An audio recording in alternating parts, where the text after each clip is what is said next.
DMC is back!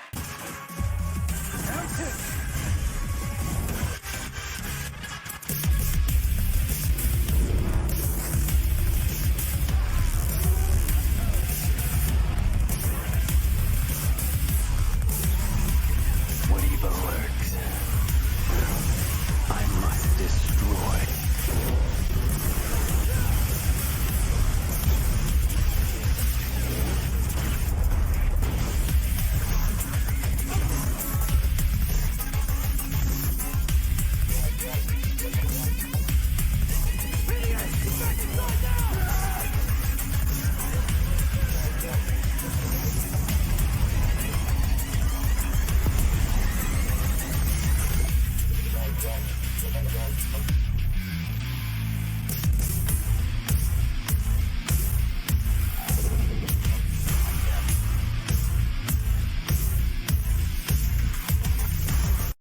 Okay. Hello. How's it going? How is everyone motivated today? I hope everyone's motivated today, because we're gonna be talking about Devil May Cry 5, something that we had been waiting for what, like almost 11 years before it actually come out, and now we have it, and we're here to talk about it. So I am your host, BioDevil Dawn, and I am joined by Andre. Go ahead and introduce yourself. Oh, what's up, guys? It's time to talk about Wacky Wahoo Pizza Man Adventures, aka DMC5. After that, we have Devil Hunter James joining us. What was that? I was staring at Daddy Virgil's smile. Okay. After that, we have Eli, who's on mute. No, I'm here. Did you just call me dead weight? Yes, I called you dead weight. Dead weight. After that, we're joined by Harold. Royal Guard, Trickster, Swordmaster, Gunslinger. Trick sword, trick sword, trick sword. After that, we're followed by Renegade Operative, our main host. I finally got to see Lady's butt in this game. Great. It's the best thing ever. The best cutscene in the game, If it though. wasn't Brandon, it's gonna be Ren. The only cutscene you don't skip. Yes. Exactly. How's it going, And then people? last but not least, we got Mr. Brandle, Sir Brandle. Aye, Dante, get out of my tree. Damn. Get out me swamp. Get out of me today. For context, Brandon has a photoshopped picture of Virgil as Shrek, so yeah. Yep. Yeah, in case you need that mental image, there you go. One quick disclaimer before we continue on to the questions. If people are confused that we have like already a Devil May Cry episodic discussion up and we're doing this one, I think we did the last one for DMC 1 through 4 because 5 was not out yet. Now that the game is That was out, years ago. yeah, that was years ago. I believe that was like one of our first ones too, so you can The kind of first like. one we do is 2. Yeah, the first one we did was 2, then we did the whole series, then we did the reboot, which is, but you know, if you're wondering why we're doing 5 specifically, that's because it finally released, and we never got the chance to talk about it. Yeah, And so, it's the anniversary. yeah, so at least in that kind of context, and then on top of that, if you want to just see how much things have changed as far as like how we do our podcasts, then there's things to look at now. So there should be a whole like playlist for the episodic discussion linked in the description. So, Yep. but anyway, I'm gonna go ahead and read off the first question. What was your most favorite aspect of Devil May Cry 5's combat compared to previous entries in the series? Also, what was your least favorite aspect that may have been done better in the past? So honestly, I think probably my favorite aspect had to have been it would have had to have been the fact that you can equip more than like 3 devil arms for Dante at this point. And control you have. Yeah, so it was just like a ridiculous amount now. I think the only thing that it prevents you from doing is like equipping both versions of Cavalier. So No, that's not true. You can have all versions of all weapons on. oh, okay, cool. So Yeah, see, because I don't have all that yet. So, but anyway, yeah, I think it's just one of the like coolest aspects of the game is that you can basically play the game how you want. So if you want to play in a more traditional sense, i.e. Devil May Cry 3, where you only have 2 devil arms and 2 firearms, you could do that.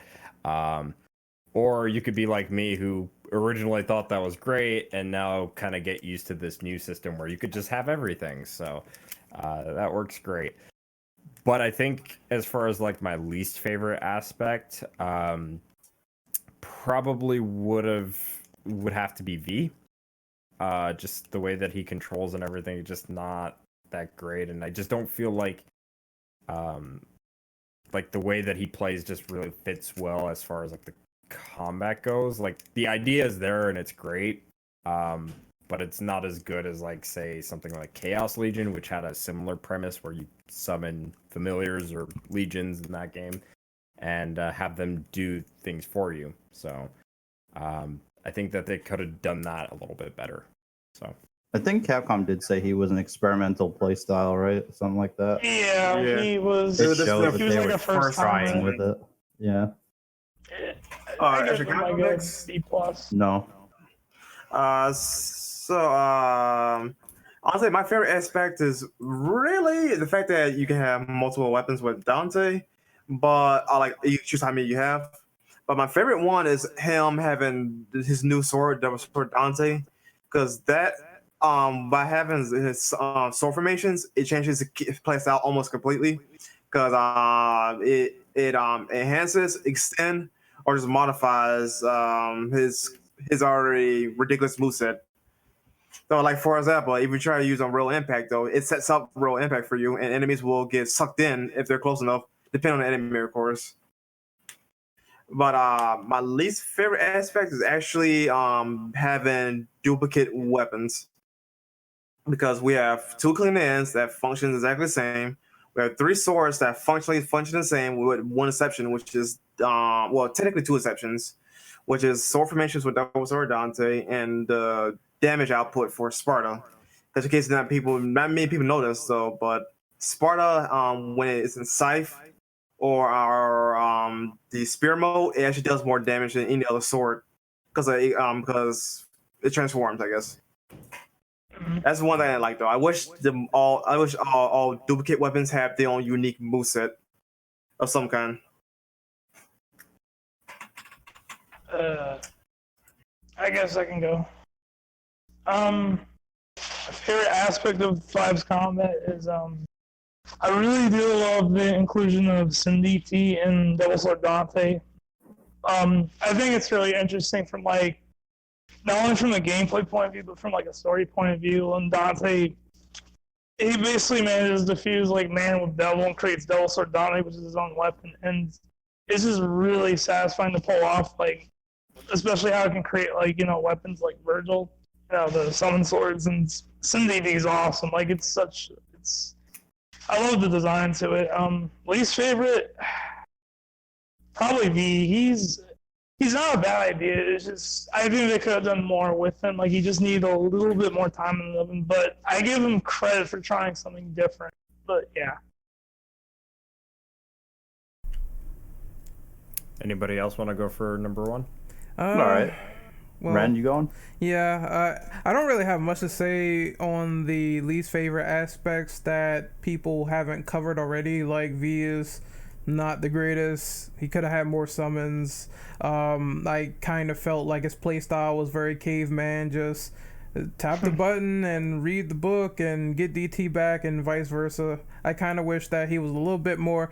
All he needed really was like more melee moves, in my opinion. That's it. Like Needs just definitely. Yeah, if he had like more cane moves, more summon swords stuff, that would have been amazing. But they didn't go that route. They only did like a few specials and that's it. I think he also sorry to cut you off, but I think they also should have added in like more familiars as well as like for like his DT, because you only get Griffin and Shadow, and then I think Ren did say more summon. Yeah. Oh, I'm sorry. It must have cut out for me. Sorry about that. Phantom would have been cool, man. It's like I said that. Yeah, that was the first thing I was like, can I get Phantom if we're bringing back DMC1 bosses? That would have been awesome, actually. It would have been neat if it was like a second double trigger for him. I just want to ride the fucking lava spider. Okay, let me do it. The scorpion. Whatever. That would have been cool. Lava The best spider, lava spider. lava Yeah. spider, scorpion. Doesn't yeah. get more metal than that.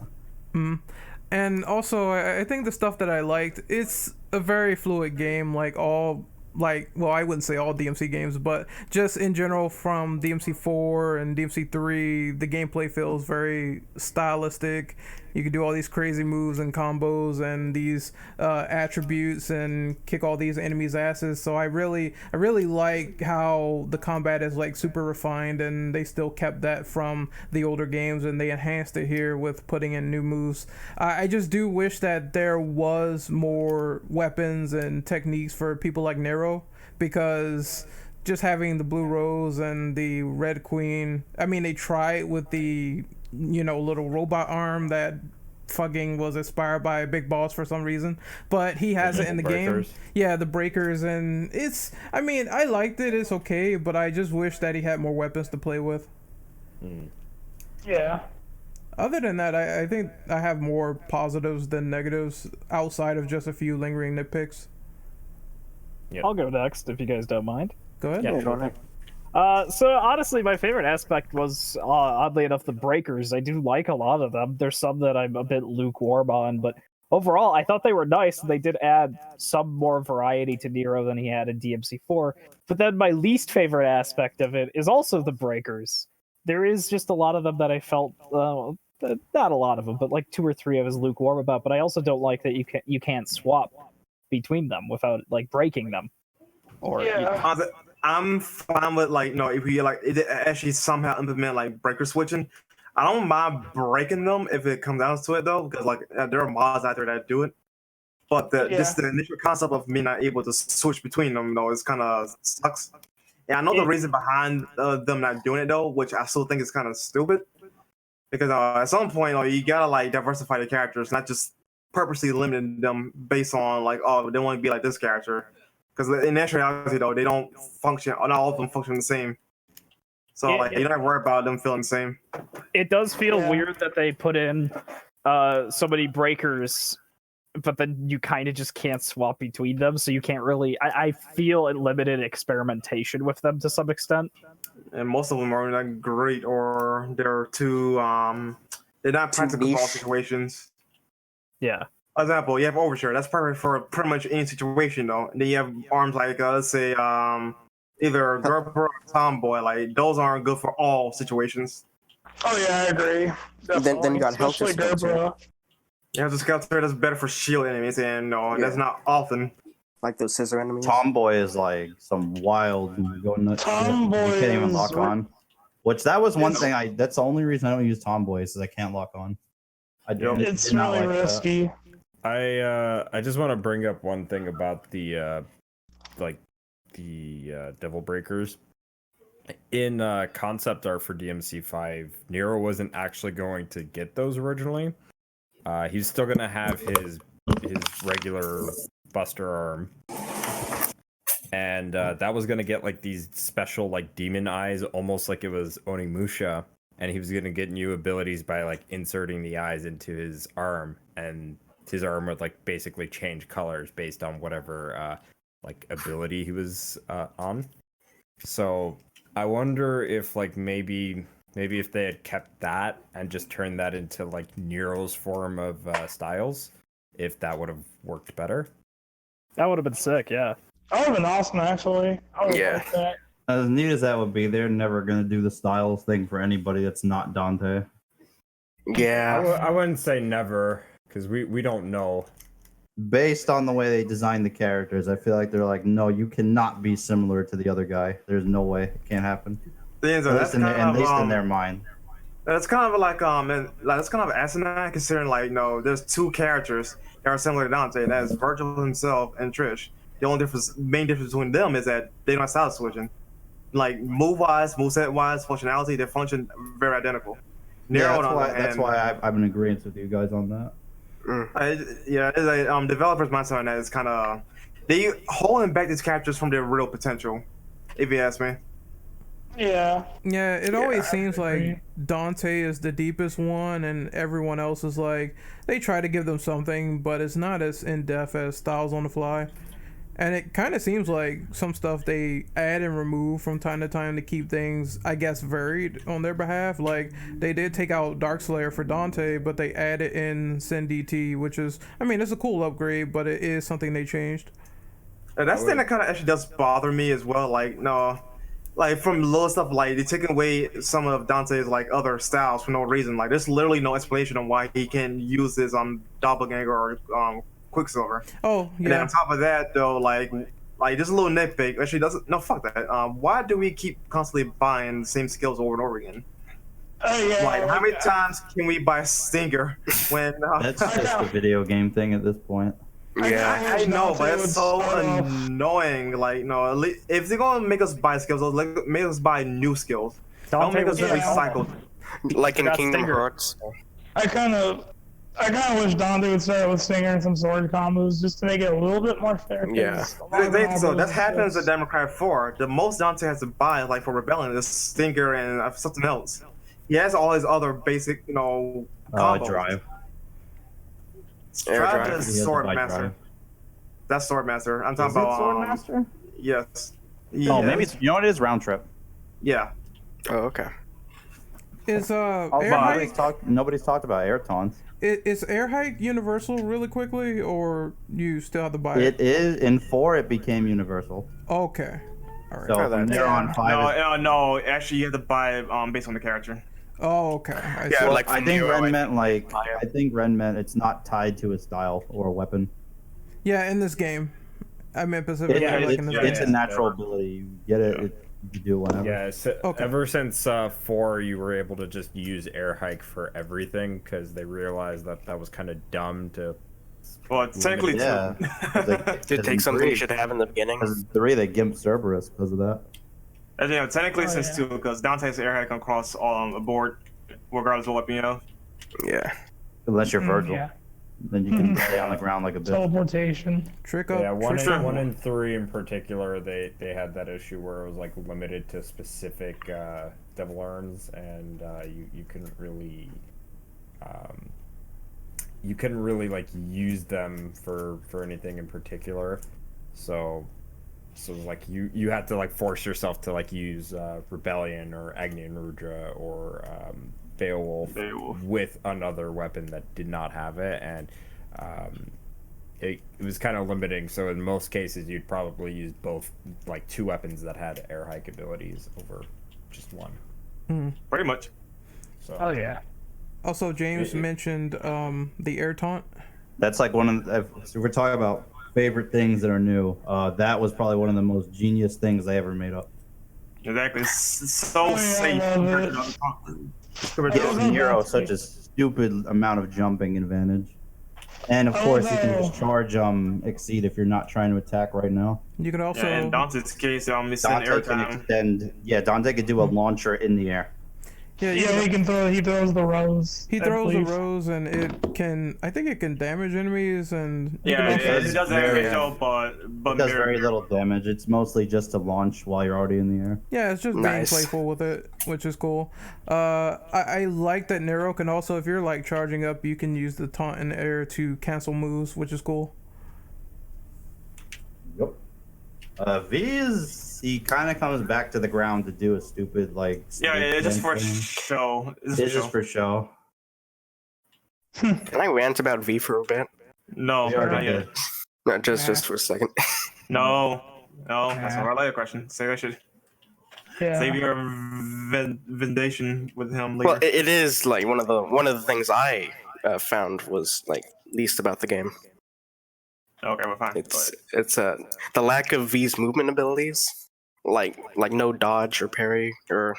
He has a dodge, but he requires. He does. Shadow It to do requires that. animals. It's kind of stiff. I'll Yeah. say that. Yeah, it's very stiff and He doesn't have a lot of versatility. He's like the squishy wizard kind of character. I just know that more versatility than he does. That's saying something. I know that half the time he's really open to like enemy attacks, like if you're not focusing on a certain enemy. Yeah, and he doesn't have like a recovery move when he gets hit, so it's like Yeah. a giant pain in the ass. Technically he does though, but it requires you to trigger Nightmare. Also, his right trigger is to me is completely useless. What is right trigger again? It's where he like opens a book and like tries to recharge his. That is super useful. You need that. Yeah, you need that for Is that- DT. Yes, because it's constantly regenerating Devil Trigger, which means more Nightmare. Yeah. I feel like his attacks though generate more DT though. Nah, you're wild. You need the book. You definitely need the book. It's You will same- definitely be the book reading on is- higher difficulties. It's Oh, a and big higher part of his gameplay. Especially higher difficulties. You need Nightmare as much as possible. I only stopped at DMD, so How's that trading you? I lost most of my gold orbs. How far are you on Oh, I beat it. Oh, nice. Okay. Yeah, I'm just saying that I stopped at DMD. I'm not gonna do heaven or hell. Fuck that. That's easy. That's the one shot. You're thinking of hell and hell. Oh no, Yeah. I'm stopping while I'm ahead.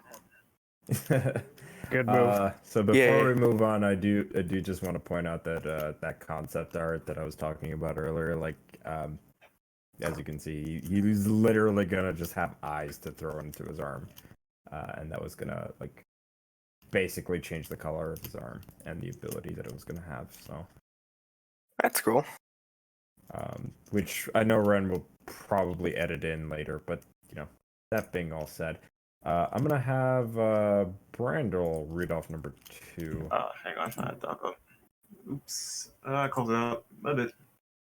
I was like, okay, question number 2. Devil May Cry seemed to take inspiration from DMC Devil May Cry. Do you think do you think this had any sort of negative impact on the game? Personally, no, because it technically took the good from DLC and just made it better. But I do have one gripe, I guess, is that like was with the Virgil boss fight. Because I recently again went back to DMC for Laws, and I fought Virgil. It's outstanding how 1-for-1 identical DMC boss fight is and 5 Virgil boss fight is. Now I'm saying straight up though, 5 boss fight is much better. But I wish that she, instead of just taking cues from DMC though, they just make things more different. Because he's super passive. He doesn't attack you unless you get close to him. But that's not true. He doesn't attack you if you get close to him. And whatnot, I wish they had done some things a little different though. But overall though, it's still a good boss fight. But that's my only negative, which is not much of one. Would you say you want it to be more like 3 where he's aggressive?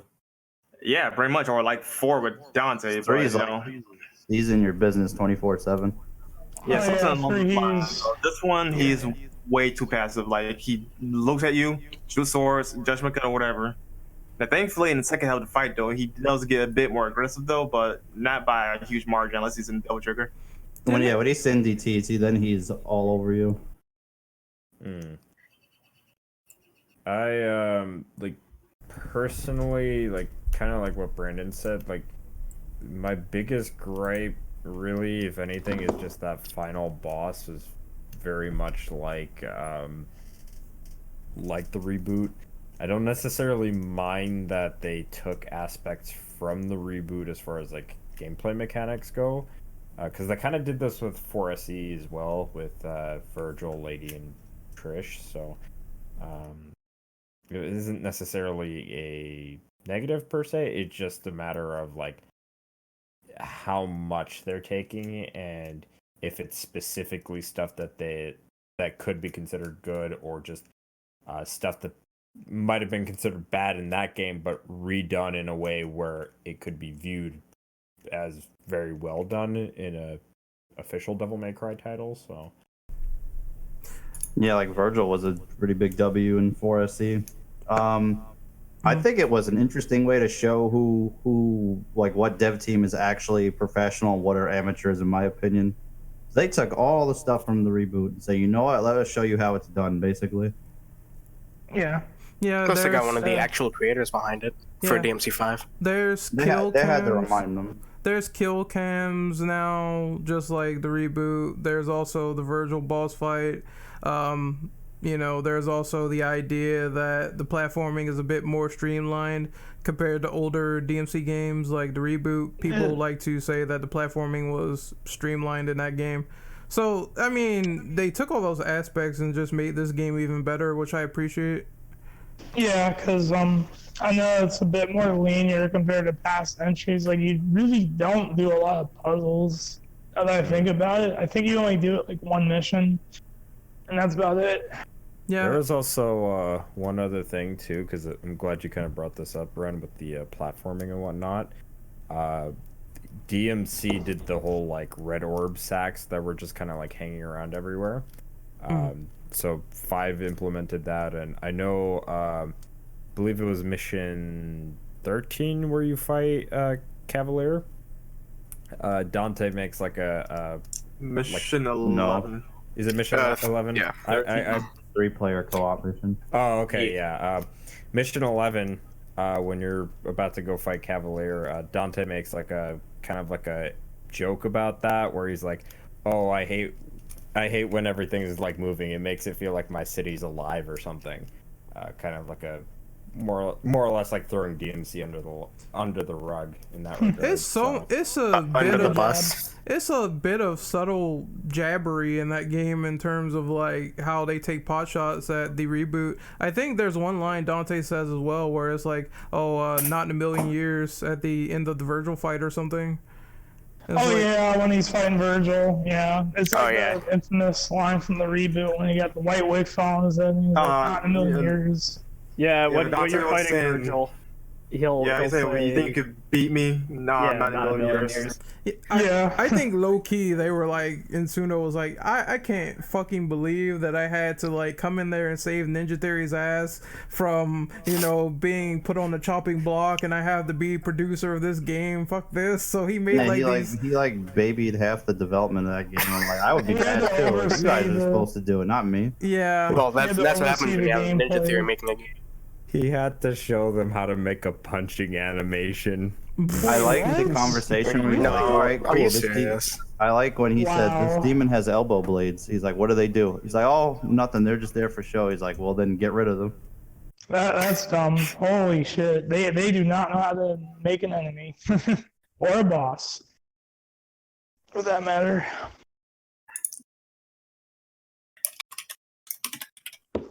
I mean, I'm okay with all the inspiration they took from the reboot. Personally, I thought they honestly, in my opinion, they did the Virgil fight 10 times better than the reboot did. The Virgil fight was one of the only good things, in my opinion, of the reboot. So I don't know. I do like it.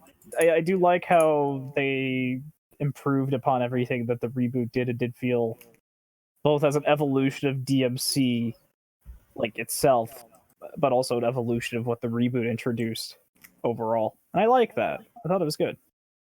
Yeah, the art direction takes time getting used to, but after a while, it's not too bad. I really do like the art style for 5. Did Actually, anybody else number want to 3? go, or? I haven't really played much of DMC, so I can't really answer. Okay. How lucky for you. But I might play it after this, though. No, you How don't. unfortunate. No, Please you don't don't. Eli. Alright, let's go and move in number 3 then. So, anyway, Ren, why don't you read off number 3? Sure. So there was quite a bit of references and callbacks to previous games and extended lore. Which was your favorite reference or callback? Okay. Mine's a short answer, but my favorite one was when they showed Beryl from the Democrat 2 novel as a magazine girl on the cover. Which, by the way, they got her hair color wrong. She's a redhead, not a blonde. But that was my favorite one though, because they never referenced the character again after she departed from Dante when she completed her mission. I was happy to see her and at least as an Easter egg of some kind. I actually kind of enjoyed the callback to the anime, both with Morrison and Patty on the phone. Oh yeah, Patty. Oh God, I forgot about Patty. I actually enjoyed that. I thought it was kind of neat to see the anime get a nod and seeing Morrison again, even though he switched races. Why is he Waiting so for somebody. I'm old? like, as soon as you talk about Morrison, somebody's gonna say, "How did he go from white to black? Why is he so old and black? Why is he basically No, that's Brandon as a Spring grandpa?" Yeah, pretty much. So why He you so uses cool? double trigger. Race trigger. The real question is why isn't Morrison playable? Okay. Oh, Oh, Not even on PC. MC6. Hey, he flicking cigarettes at people. when's the Morrison DLC coming out? I'd play it. When the Okay, Lucy okay. DLC comes out. So It's a little off topic though, but here's the weirdest thing about that. Even though he's black in the game, he's voiced by a white guy. yeah, Oh, I that's heard about fucked that. up. Yeah, that's what I noticed. I didn't know that. I didn't know that either. Yeah, so like, what's the point? It's like he went from white to black to being voiced by a white guy at the end, regardless. That's way too The ironic. irony. The irony. Also, if we're talking other references, it's easy. Dante with Cerberus is probably my most favorite. It's like I used to fight a little puppy like you a long time ago, something like that. I can't remember the I line, do but- like Cerberus making fun Yeah. of all the enemies from Democrat 4, like Burial, for example. Oh yeah. Didn't he say he's like a bitch or something like that? He said like his Burial flames are nowhere near as hot as mine, something along those lines. But basically, when he goes back to the fire form, takes a shot at Burial. Yeah, he roasted him. I was like, listen, he was cool as fuck. We gonna do him like that? Roasting the comrades. Cerberus is cool. yeah, I think he also downplayed his own kin too. He was saying like, yeah, they were just like weak puppies compared to me. Oh, I'm like, he is he's a like king. the same size. How is he a puppy? No, he is the king though, so I that should tell you. Yeah, King Cerberus. Um, Cerberus. so Hey. probably one of my favorite callbacks actually is more or less the the whole like style of the game is more or less like a callback to the first game, because the first game had to really deal with like Dante like losing his family and stuff like that, and him feeling kind of impacted by that still years later after the fact that it happened. So to me it was kind of nice that it seemed like it was almost like a semi callback to like Devil May Cry 1 in that regard. But I also just like the like little lore details too. If you like look through all the different files, like just like the little things, like seeing like certain enemies come back and they're like new variations of them that we've seen in previous Devil May Cry games. I thought that was pretty cool. For me, I think my favorite callback has to be.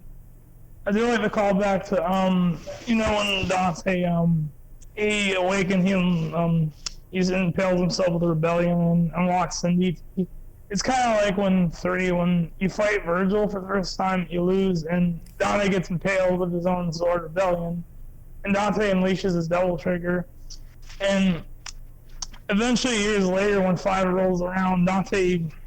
It's kind of interesting because if you see the cutscene where like Virgil impales himself and splits himself like his human and demon sides in the forms of Yi and Urizen, Dante like unifies his human and demonic side to create Syndicate, which I thought was an awesome moment. And the fight and showing after it, like when you fight Urizen as Syndicate, that's a real treat. I really liked it. Does anybody else want to go, or?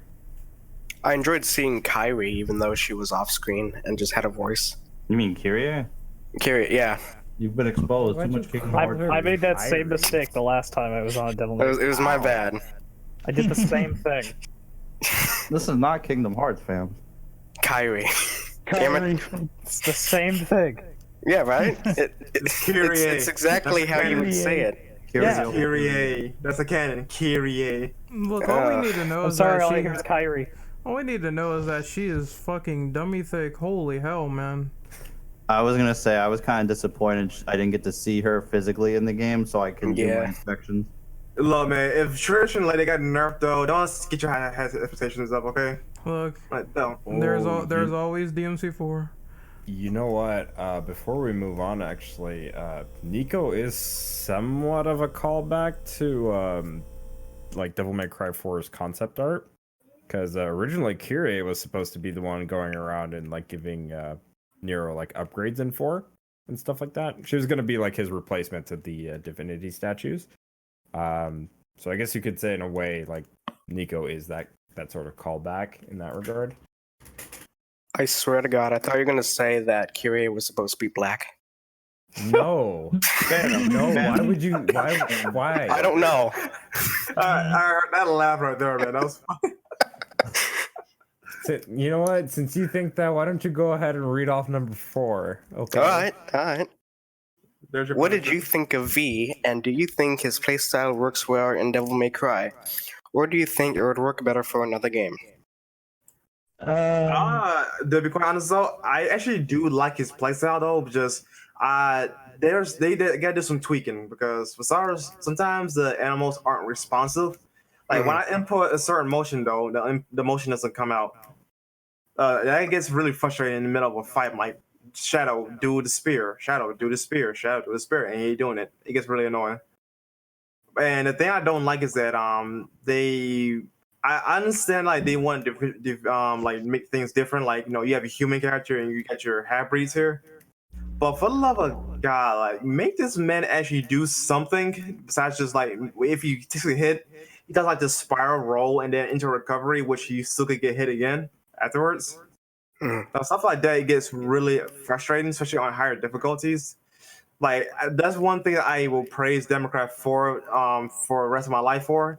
Like, you know, despite Lady cannot heal like the other characters, she can still has the same mobility as everybody else. So it's equal game in that regards. V doesn't have the same luxury, which sucks because it makes things more difficult than it needs to be in certain situations.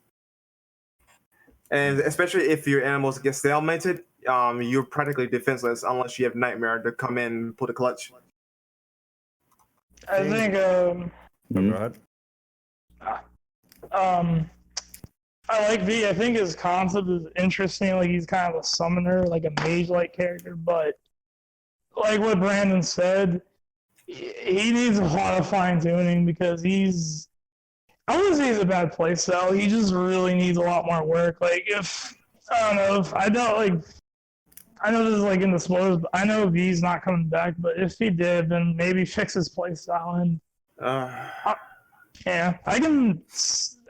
I can kind of see V in a game like Dragon's Dogma for some reason because the summoner. But yeah, that's all I have to say. I think that in terms of like his playstyle, there was kind of and I brought this up a little bit earlier too. Is like with Chaos Legion, like there's a bit of a missed opportunity to make his character a little bit more inspired by that game. Because in Chaos Legion, while you have your summons or your legions out, you could still attack just normally. Like your summons pretty much did a specific command. Like you would have, I think, a defense command and an attack command. So like they would either bunch up near you and defend you, or they would go out and like attack enemies that are like further out from you. And you'd still be able to like walk around.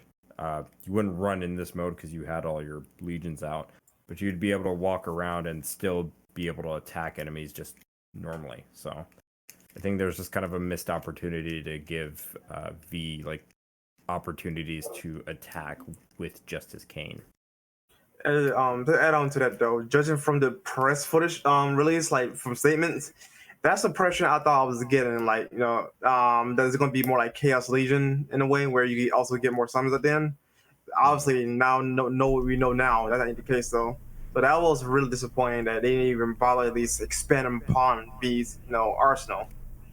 But given the story reason behind it though, I feel like V more or less was more of a liability than an asset to the gameplay system. That's the same Which thing. is ironic. That's the same thing that Matt Walker said. He said at one point that he felt like V was useless. How are we going to put him in the story if he was useless initially, and after you find out what he transforms into, which is Virgil, then he turned into the better character, so that character's still kind of useless. He served this purpose. I just think that maybe there could have been a better way to do this. Even if they did the whole Virgil shift like somewhere like mid in the story as opposed to like it being near the end, I think that would have been better if they just did this whole holy shit moment. We play with this guy for like a minute and then we play with Virgil for a minute, and maybe do some shit at the end of the game. I think it could have been a little bit more satisfying that way. There's also the problem of him just, like Brandon said, the summons not coming back to you when you really need them, because more often than not I see Shadow and Griffin fighting something where I want them to pull back and they don't, so they immediately get stalemated. And I hate it. There's like no quick return option. I hate it that so should be a much. button. Yeah, it should have been a button or a command or something. He would have been a bit more fun to play with if he had more tools. And I think because Nero has the book now, right? He's reading that at the end of DMC5. Maybe I don't think he can do anything with it though, because he doesn't have experience with sorcery. Yeah, but No, he doesn't need the cane. He doesn't have the abilities to use summons. Like that's not his thing. It's been proven that he can do that. you got to hear me out on this one. It would be better if it was on a character like that, because at least he can defend himself. I think that's what they should have done. Yeah. Like, give him a sword or something. He needs to be a DPS character. If he's not, then it just doesn't feel good. Actually, you know what? The best way I could like just basically say with V is given his role in the story, if you replace him via gameplay with any other character that's present, like Lady or Trish, It would be the best or thing anybody ever. else. No, not that. It's because literally his role in the story would not change. His role in the story would not change. You literally didn't need him to be a playable character, given the context of the story. You could just had it with Dante and Nero, and that's it. Yeah. Or make one of the humans actually useful, because that's another problem I had. The humans they suck. I always make this not reference. lately. I have to always make this reference though. It feels like Dragon Ball at this rate. Like, if you're not a Sparta, you're starting to become irrelevant, in my opinion. That's more accurate than say like humans suck though, because if you're demons clearly can get the work done. Like look at Lucia and Trish. Just it's pretty much become Dragon Ball, like you mentioned. Like if you're not Sparta, for whatever reason, it takes a Sparta to beat a Sparta. Yeah, it's like if you're a Saiyan in Dragon Ball, you're more important. If you're human, even in this game, it's like I really found all the damsels to be just characters that got kidnapped, and that was it. Oh, that's something we would definitely discuss, which is question 11, because that's another ball game right there, I guess. Yeah, you can save it for there. Sure. I think it was also kind of like I guess you guys can talk about it in question 11, but one of the concept arts that was released was that there was actually going to be more human characters, and it was going to be like a whole squad of devil hunters, like lesser known devil hunters. So that would have been really interesting to see, I think. And Starting up a whole college out there. They had the right idea with like having a human character like V doing shit, but in execution, it just needed a lot more than they put into the game. yeah, It feels rough. I'm sorry, go ahead. Yeah, I was gonna say that I wish V had more cane attacks. Yeah. Yeah. Even the mods look cooler, where they give him like a lightsaber and shit, because Kylo Ren. They always make that reference. It's like, we had this game in development first, before Star Wars. Okay. Why don't we have James read off number 5? Series director Hideaki Itsuno has mentioned that before he would rather do a DMC6 over a remake for the series. In your opinion, do you think a remake for the previous entries are needed, or do you think it should strictly move forward? I would like 1 and 2 to be remade very badly, because they are definitely the weakest entries in the series, bar none. Especially 2. 2 isn't even done. That game could be amazing if they actually finished it. I'm in the opinion of like, can we get a 4 remake to make the actual finished game? Oh, Nah, that's not gonna happen. That game's already HD. Yeah. I don't care about the HD, man. Make it a finished game. I wouldn't mind seeing DMC1 in the RE engine. Where's Oh, my that'd be Dante awesome. levels? Yeah. I love that. That is that's not happening, I'm telling you. I would like it too, but it's not. Yeah, I know it's not though. At least not in our current timeline. Yeah. Maybe give it 20 years. We'll probably see. Yeah. So I think Maybe, it's kind of a double-edged sword, because on the one hand, it would be great to see remakes, especially because that old continuity doesn't really work well with the like new changes to the timeline and stuff like that. So updated lore with a new remake would definitely help, because then everything would kind of fit together a lot more properly, because everything going from Devil May Cry 3 onward seems to kind of line up very well, but 1 and 2 seems to kind of really conflict. Did we specifically talk about the timeline change? No, we did not bring that up. We might as well bring it up now since I brought it up. So timeline change. It used to be Devil May Cry 3, 1, 4, or 2, I'm 5. sorry, Anime 4, 2, 2, 5. But then they changed it to now where it's Devil May Cry 3, Devil May Cry 1, Devil May Cry 2, the Devil May Cry Anime, Devil May Cry 4, then Devil May Cry 5. No, it's Devil May Cry Anime, then 2. Is it Anime then 2? Yeah, I'm sorry. Yeah, it's the changes there. They move things around. Basically, that's all you really need to know. But this kind of brings up some issues because they made these changes. Things conflict with what they were originally saying before the game came out, like how Nero lost track of Dante and he didn't know where he was at, and that would have lined up very well with the ending of Devil May Cry 2, because nobody really knew if he actually came back from hell at that point before the prequel novel. What was it, the prequel comic or novel for DMC5? Novel. Yes. So point being is that there were just some very strange things with the timeline that were happening. So, as I was saying before, with when it came to Devil May Cry remakes, it's kind of double-edged swords, because on the one hand, they could fix that lore and make everything fit very well. But on the other hand, you could kind of see this in a perspective of, well, we just kind of keep going back to 1, 2, and 3, and we're not really moving forward. So Yeah, I could do that. I would like to see DMC 1 and 2 remake, because I recently played 1 and 2 again, and I like 2 a little bit more because of the movement options, but I think 1 is the better game, though. 1 is not fun in the higher difficulties. It becomes a giant pain in the ass, honestly, which, if they do a remake, maybe as they make the difficulty kind of like 5, but also make some things unique, make it like unique and different for 5, Probably limit how many devil arms you can have. Yeah. Actually, maybe keep some of the, or keep or take out some of the boss fights. Like, I think keep the Nalo Angelo fights. Maybe take out one of the Griffin fights, one on the ship. That was not fun. Oh yeah, get rid of the ship one. That's fine. I'm not complaining. The ship. You could always get on the restructure ship those and boss then fights, though. Like, the best boss fights are, at least in my opinion, if I remembered, was Nalo Angelo and Phantom, because I was fine with them. They were decently made, but other ones are just, especially. I wonder ones if they that will fight take out the intermission levels, because those are kind of pointless. I don't know why they're in the game. I would the say, ones- Like if what anything- purpose? If anything, they should probably blend those in with the actual like missions that you have to do. So it's not even like its own mission; it's just a side objective that you would have to do, if anything. If not entirely remove those.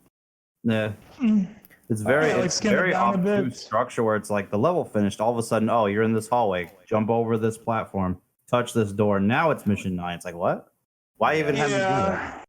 I think like also too with like Devil Arms, because that game only had like swords for the most part. They could probably implement some of the things that we saw in like Devil May Cry 3 as like special unlocks or something like that. Yeah.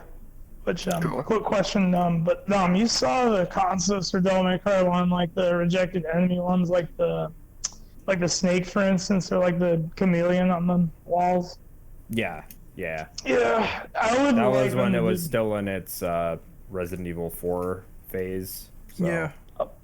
Yeah, I would like them to do something like that. Like maybe introduce an enemy that's like, I don't know, like an invisible chameleon or something like that, and you see the outline so you can kind of see the enemy where it is, or maybe a snake enemy that drains like DT. That'd be kind of cool. But yeah. Just shoot that shit to hell. I just want to ask. Mm. I just want to ask a quick follow-up question too, because I know like I asked, like, or the question asked, like, Devil May Cry 6 over like remakes for the series. Would you guys also be okay with like a potential like spin-off, like say, I don't know, like Devil May Cry Online, where you could play like co-op missions with your friends and stuff like that? So DMC Revelations. Yeah, I am more in favor of. That's basically what it is. I am more in favor of spin-offs rather than mainline, because now Democrat right now has a conundrum right now where, you know, the new characters are outshadowed by the old ones, and by the old ones I mean characters from Democrat 3 and prior. Yeah. Nero has love and all, but let's be real here though. People still want Dante and Virgil right now. So I think spin-offs would benefit everybody because everybody will win at the end of the day because you don't need to have those old characters in a spin-off. You could do whatever you want with the spin-off game.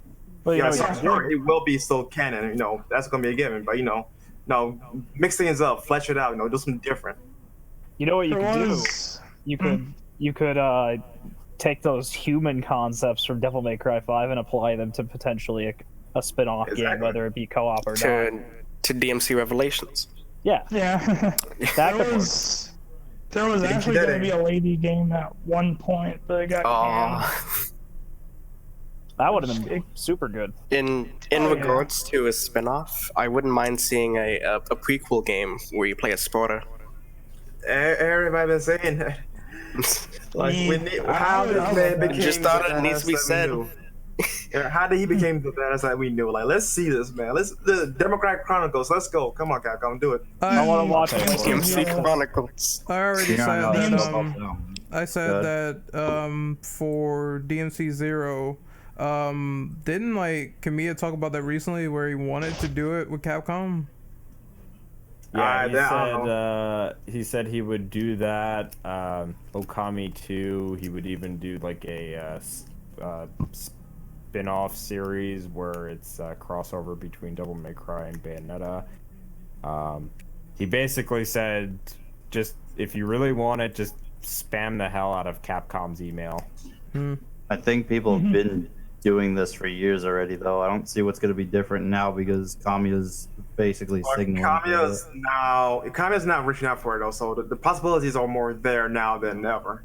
Yeah. He was on their what was it, their roundtable for Resident Evil 2, and he was talking to them like normal about the remake, and he was also I think Akumi wants them to work on Okami 2, but it's really up to Capcom at this point. I think they should do it because it means that they will have that collab with Platinum, and I think what Capcom needs now is the new IPs that Platinum had, just working on innovative stuff, and they will have the backing for it as well. God Hand 2. Yeah, I was gonna say make God Hand already. God Hand 2, DMC 5 camera, let's go.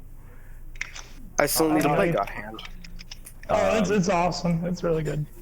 So I'll read off number 6. This will be the last question that I answer for tonight because I do have to get ready for work, unfortunately. I wish I could stay for the whole thing, but here it is. Matt Walker mentioned that there were no plans for DLC outside of the free Bloody Palace update, but if fans wanted more characters, that they should make their voices heard. Obviously, none of that actually came into fruition, even though people have said since before the game came out that they should add in characters like Virgil and Lucia, but I digress. Which characters would you have liked to have seen become playable? Also, if there was other DLC, what would you like to see? It should be noted that at the time of me actually writing this document, that the 2 most requested characters were actually Virgil and Lucia. So yep, that's pretty much the only 2 characters I give a crap about playing as, to be honest. Yeah, honestly though, this question really gets on my nerves. Like, these dudes, like Matt and everybody else saying, like, if you want this, support it. If fans supported it, they did. Where's that content? Just spam their emails. It'll work. I promise you. No jokes here. I'm being serious here. Where's that stuff at? We support this stuff. We deserve something here. You guys keep blue balling us for literally a year now. We're at the anniversary and we still got nothing. Not free update, anything. Like, we're literally better wives right now for this freaking franchise. And we stay in because we love it. Yep. So seriously. Oh, go ahead, Ren. I was gonna simply deduce it to I don't think that DMC is gonna be a part of the Golden Trio, which is Monster Hunter, RE, and all the other shit. What was the other one? Street Fighter.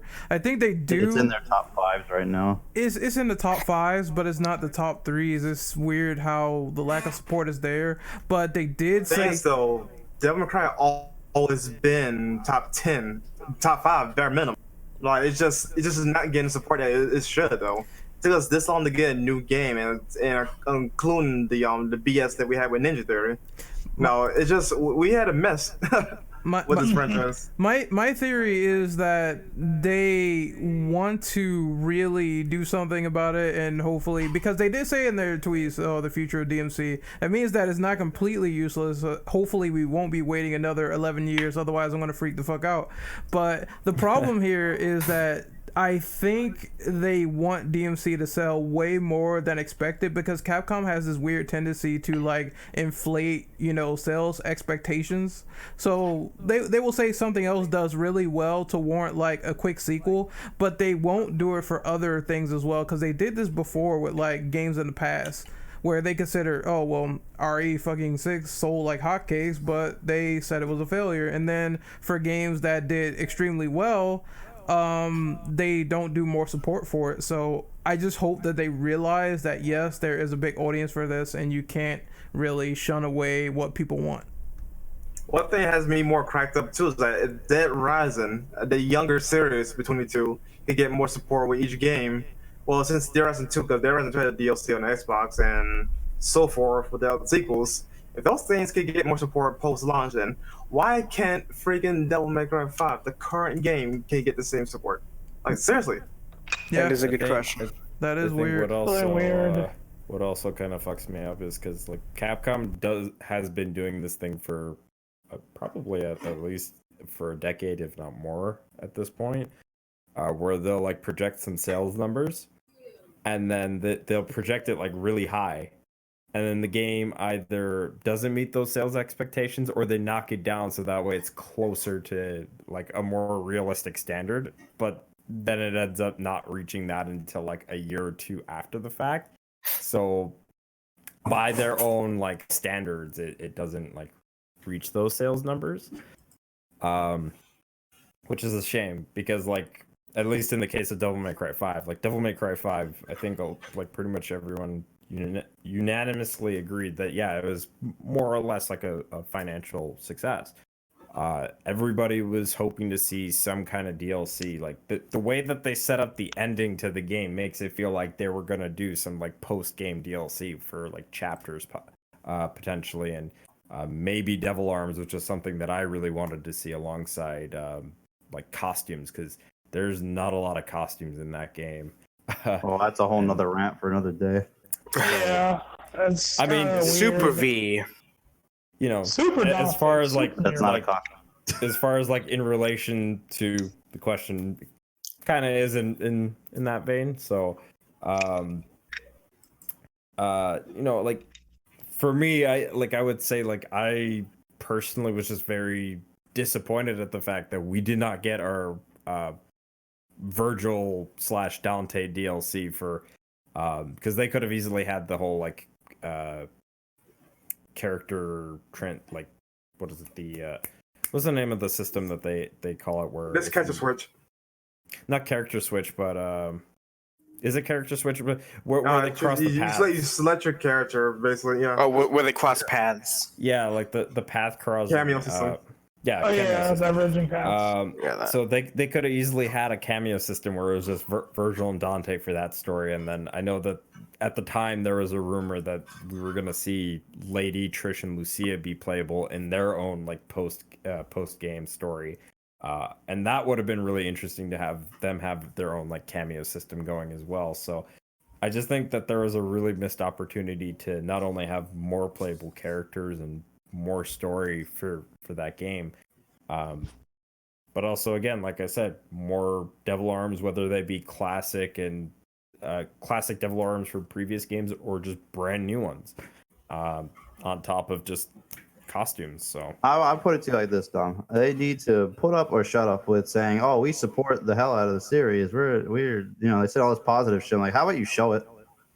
Stop giving us Exactly. all this fluffy talk because it doesn't work and people I are think it's still mad a show year it. later.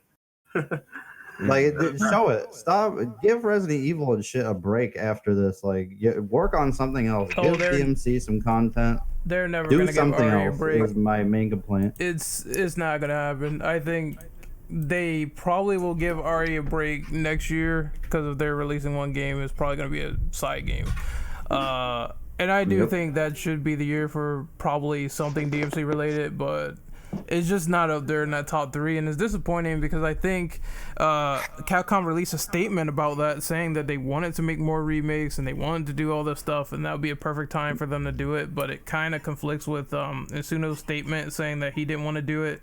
So I just think they need to evaluate hard about what they're gonna do in the future. Honestly, Devil May Cry, Insono's, I understand that he brought it up to what it is though, but Insono is not just Devil May Cry. Devil May Cry is bigger than him at this point, honestly. They can get other talents to work on this franchise if he doesn't want to work on them. Oh, I agree. That's probably fine. Like, let other people work on the franchise at this point then. Let him do his own thing. I'm down for this. I 100% agree. I was like, I said this countless times. I think Insuno needs a protege, someone that could do a B team, and they can still pump out DMC content that's good enough while he works on whatever he's working on now, which is it's probably gonna be Dragon's Dogma 2, honestly. I hope. Is it? Nice. The thing with just to kind of wrap up on my end, at least before I go, the thing that Itsuno I know wanted to do for the longest time outside of just Devil May Cry was Dragon's Dogma 2, Rival Schools 3, a Street Fighter title. I think it was both Street Fighter 6 that he was okay with, like possibly working on, or Street Fighter Alpha 4. And just really, and I think the last one was Power Stone. He wanted to do a new Power Stone as well. So it was like, this is a lot of stuff that he wanted to do outside of Devil May Cry. And also in regards to like the remakes and remaster stuff that was brought up earlier, like I think Capcom's also just kind of like making these like conflicting statements where it's like, okay, well, we want to focus on these remasters and remakes and also maybe bring back some franchises that have been dormant.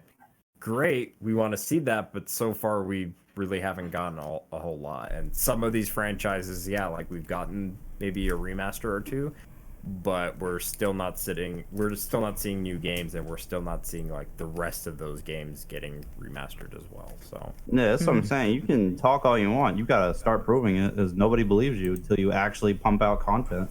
Just give the people what they want. I will say, because we've been loyal to the series for a long, long time. We should get something in return, you know? well, I will say in regards to this question, that I do feel like Capcom did at least hear what people wanted. I do think they heard, and I will say that from the community side of things, outside DLC side of things, I do think Capcom has done a lot more for the community since the release of DMC5 than they had been for like years. And that's a great thing, and I do like that. Obviously, of course, that doesn't translate to content. I do think they heard us when it comes to like, Virgil DLC, more costumes, etc., etc. I do think they heard us, but I always get the impression like something's holding them back. Just from, I mean, look at it from like a community standpoint. They obviously have had to have heard us by now. You go on the Devil May Cry Twitter, and there's always people say Virgil DLC 1. You go on the DMC subreddit, there's always people say Virgil DLC 1. You go on the DMC Discord, Virgil DLC 1. I feel like Capcom has heard us by now, but I think they there's don't something care. holding back. I told you, I it's wouldn't not say the top don't 3. care. They don't care. I wouldn't say they don't care. I don't think they don't care. I just don't think. How do I put this? I don't think they don't care.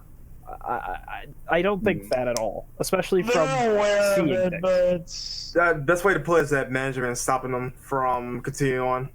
I think Yeah, they don't exactly. financially have the balls to commit to what they say. That's pissing me off. You make all I'm this not money even from sure it's Monster that. Hunter and all these other giant franchises, but you won't put money into other shit. It's really stupid. That's how I feel about it. You have the money, so there's no excuse in my opinion. They are definitely playing safe. We would have gotten Virgil DLC by now. There's no point. That's my thing, is they're not bankrupt or anything right now. They're doing great with all their other shit, so what's stopping them?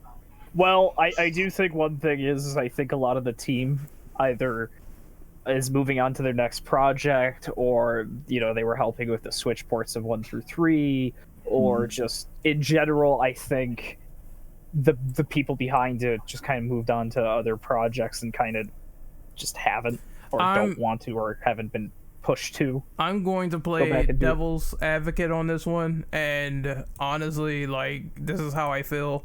I think that the problem they're running into the Kojima fucking Konami problem, where it's like you got one man doing everything for this franchise, right? And they're not really dedicating assets to continuing said franchise with other visionaries who wants to work on it. Like, I think this conversation needs to come up eventually, because like someone said earlier, Insuno cannot do 100% everything. The man needs a protege, he needs another team, something's got to give, and if he doesn't get it, or if they don't have this conversation, then it's not going to be a meta series for DMC.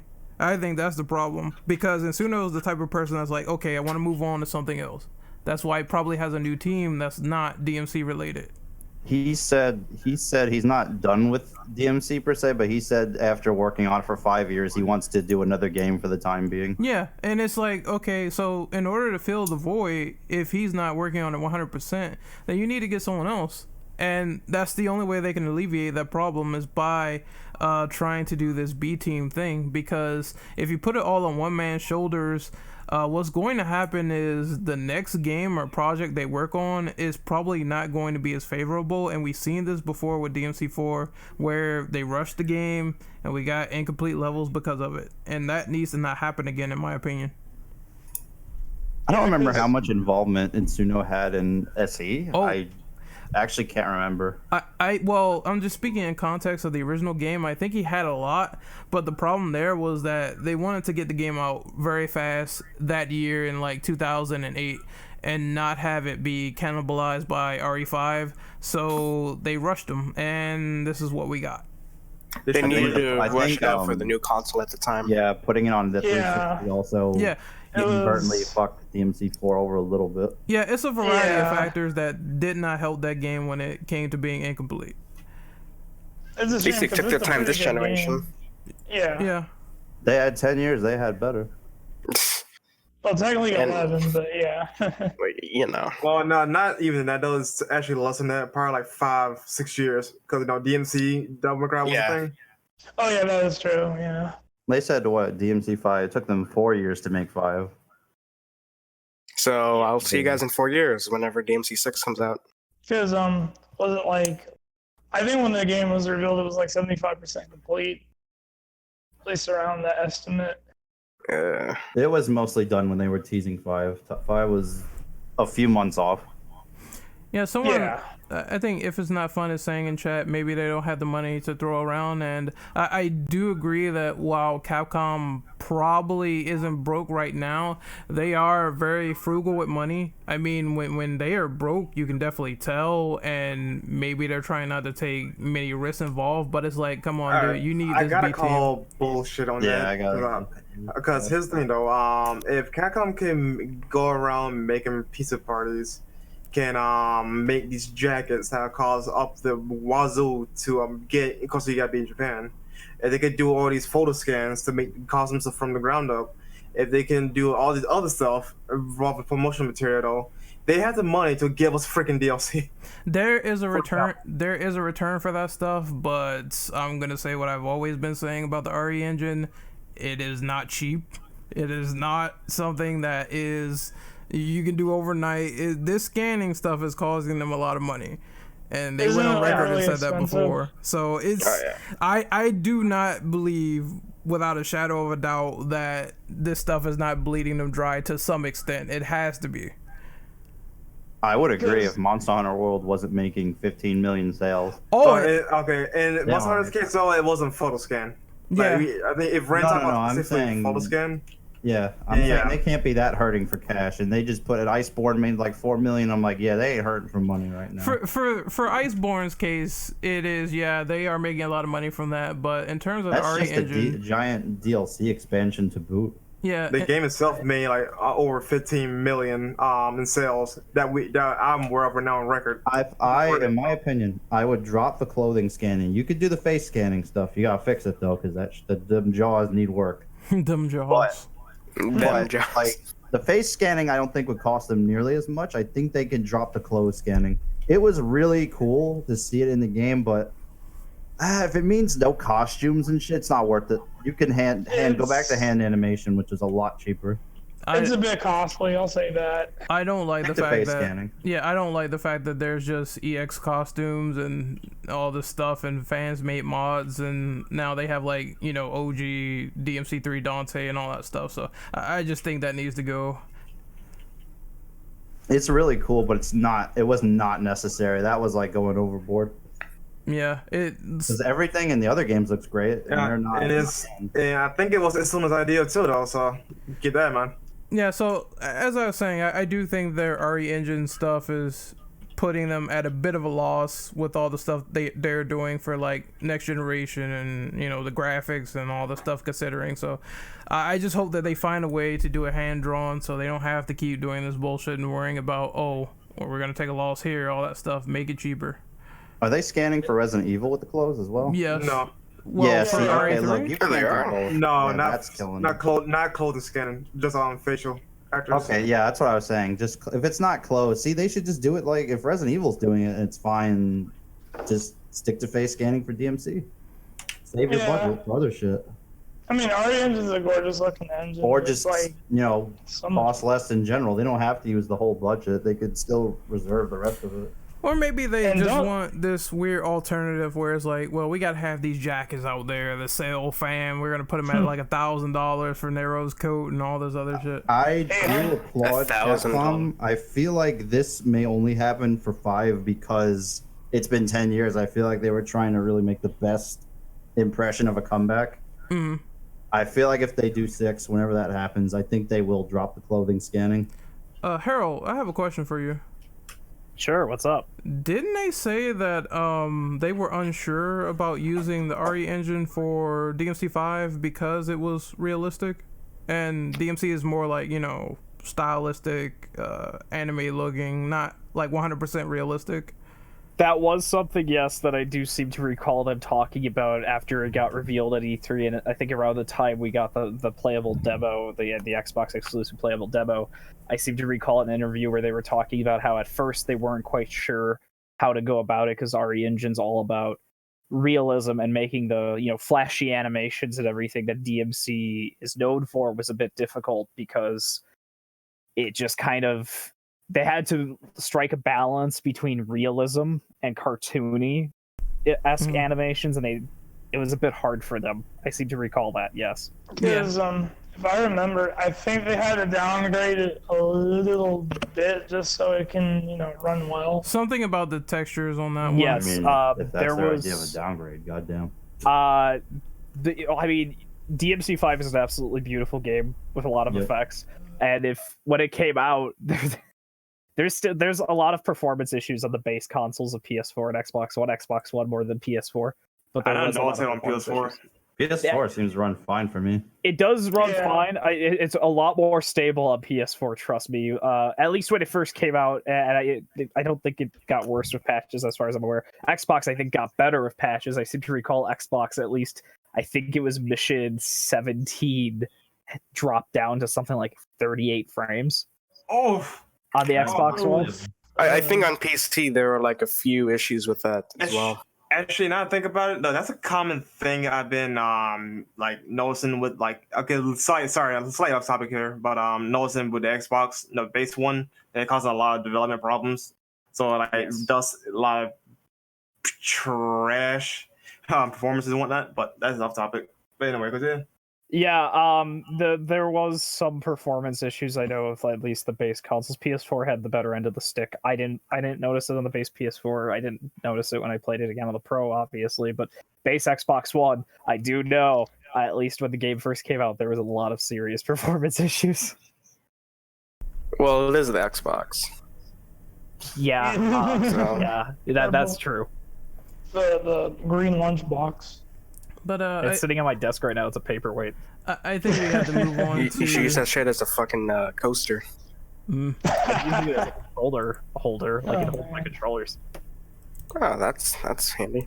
I think we have to move on to number 7 since we're. Yeah, we diverging. spend a lot of time on this. I'll go ahead and read number There's 7 a if lot you to want. say. Yeah. Go ahead. Go on. All right. So, who do you think has the best battle team between V, Nero, and Dante? Now, I got a bit of opinion about that.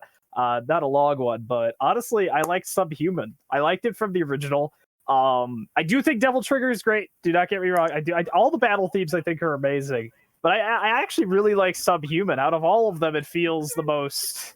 I don't know. It feels much raw. I feel yeah. I understand you. Yeah. Yeah, and Yeah, like when you hit he the hears S me. rank, or like the double S or the triple Cannot S. kill. Yeah. Yeah, I don't mind the you get screamo hyped. lyrics at all. You get so I actually hyped. think it fits Dante. Man, I tell you, Dante is like, I played Doom 2016. Mick Gordon's pretty lit. Make my thing. Basically, yeah.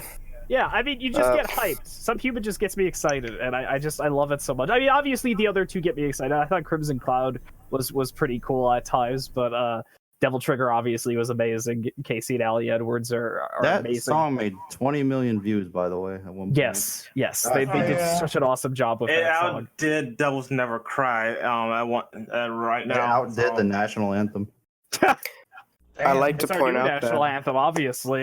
Yeah, but they did an awesome job with that song. Casey and Ali are wonderful people and wonderful musicians, and they're awesome. But yeah, Subhuman is my favorite. Yeah, I gotta agree with you though. Like at first, I would have say Devil Trigger because when the original Subhuman came out, like the singer, like the mixing and the singer, oh wow, that was bad. Like it was bad mixing. Wait, hold on, Eli. my bad. But after they got the new one with Michael Barr, yeah, like Subhuman takes it by a mile. Now the thing that holds Devil Trigger back for me is like, no, it's so many remixes. Like in one game, it has more remixes than Devils Never Cry did in its entire lifespan from then to now. Yeah. So like you hear it true. all the time. So I'm like, okay, it kind of like I kind of like tune it out and I drown it out. But with Subhuman though, like it fits like the mood and the moment of the fight. Like you got the hard rock, and then you got the vocals coming in when you hit the triple S. Like done. It's just the right tone when it comes in the middle of a battlefield. Can I just say something quick that I found? You mentioned the Devil Trigger remixes, and I seem to recall from when I interviewed Casey and Ali that they mentioned that Silver Bullet wasn't originally a Devil Trigger remix. Funny enough, Really now. I can't remember what exactly it was, but they said that there was like Silver Bullet originally, I guess, didn't have lyrics, and that they only added like the Devil Trigger lyrics, like the chorus or whatever. I can't remember exactly what it was. They only added that later to tie the song back to Devil Trigger and to Nero. That like it originally wasn't even like tied to Devil Trigger apparently.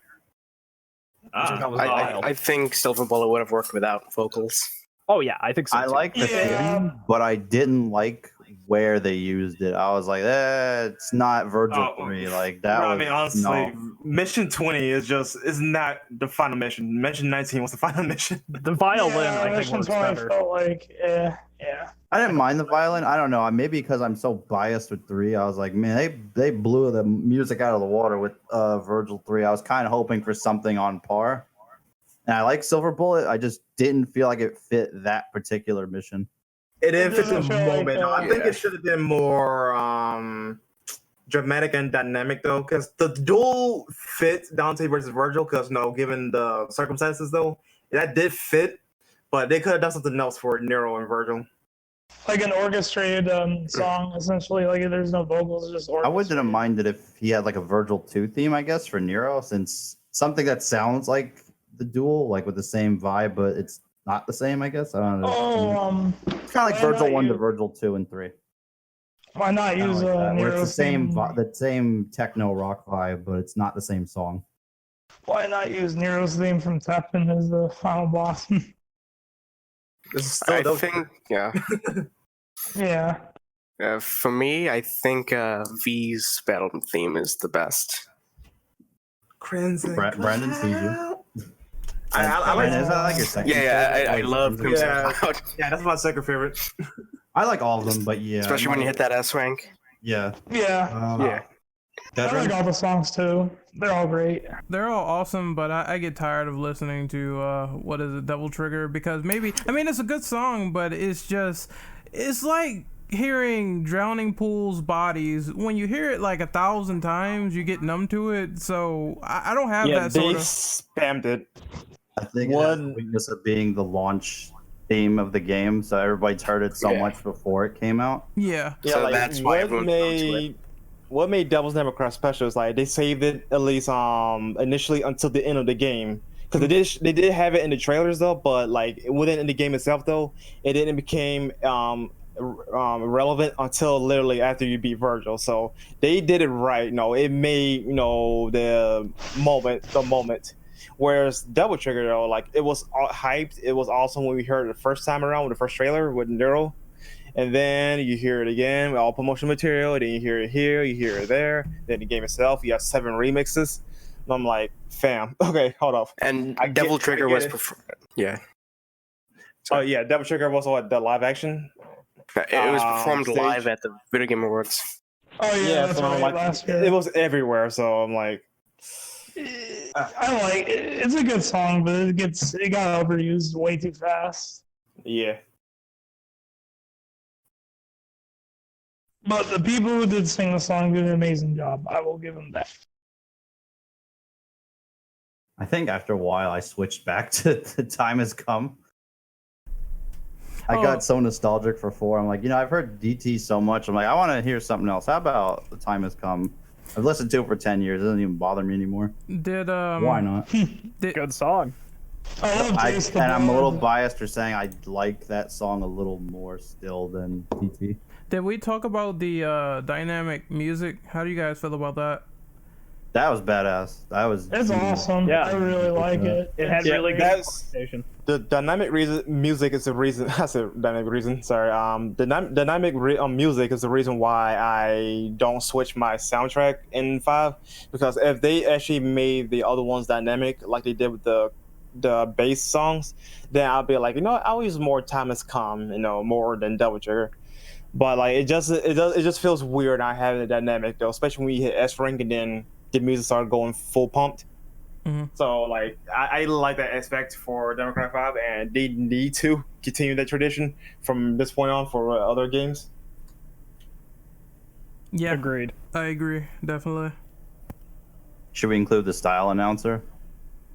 Oh yeah. I guess it's Smoking. part of the sounds, so might as well. I'm indifferent with it. Smoking. Hello, man. Balrog is the best thing ever, so he needs to stay. I was kind of salty that no Matt Walker style announcing. Seriously, man, he would have Yeah, been that amazing. would've That was a dude. ball dropped. I was like, what happened? He's the hype man for this entire game. You didn't put him in.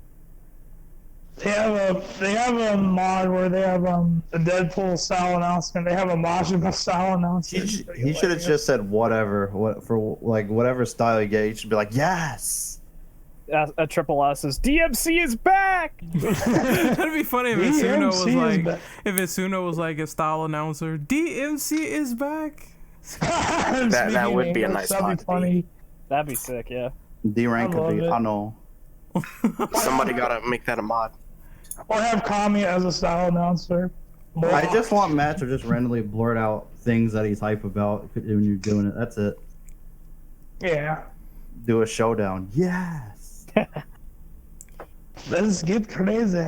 But my favorite song is definitely Subhuman. Like it's just I don't know, it just works. It's weird. Like at first people were really hating the song because of the whole screamo shit, but when they changed it and rearranged it and made it over, the song just really feels good when you're fighting people in general. So I have to go with that one. It's great. I think people were saying that too before they changed the vocalist. That people like the lyrics, they just hate who's singing them. Yeah. Yeah, and the mixing was bad too. The mixing was bad on top of the singer not. Then again, though, it might be just the mixing in general, not the singers per se. Yeah, the mixing in general was not good. Like it was so imbalanced, especially when we got to the end. Though the end had better balance than the middle and beginning. Wasn't it rushed? The mixing? No, Oh. I hope not. Okay, should we go to number 8? Yep, we can do that. Yeah. All right, I read this off. All right. What is your favorite and least favorite weapons in the game? Okay, start with Dante. Obviously, the easiest one would be Rebellion. Rebellion is so redundant in this game now because let's take all 3 swords. Rebellion is the weakest in terms of damage. Well, yeah, it's the weakest and has the least range.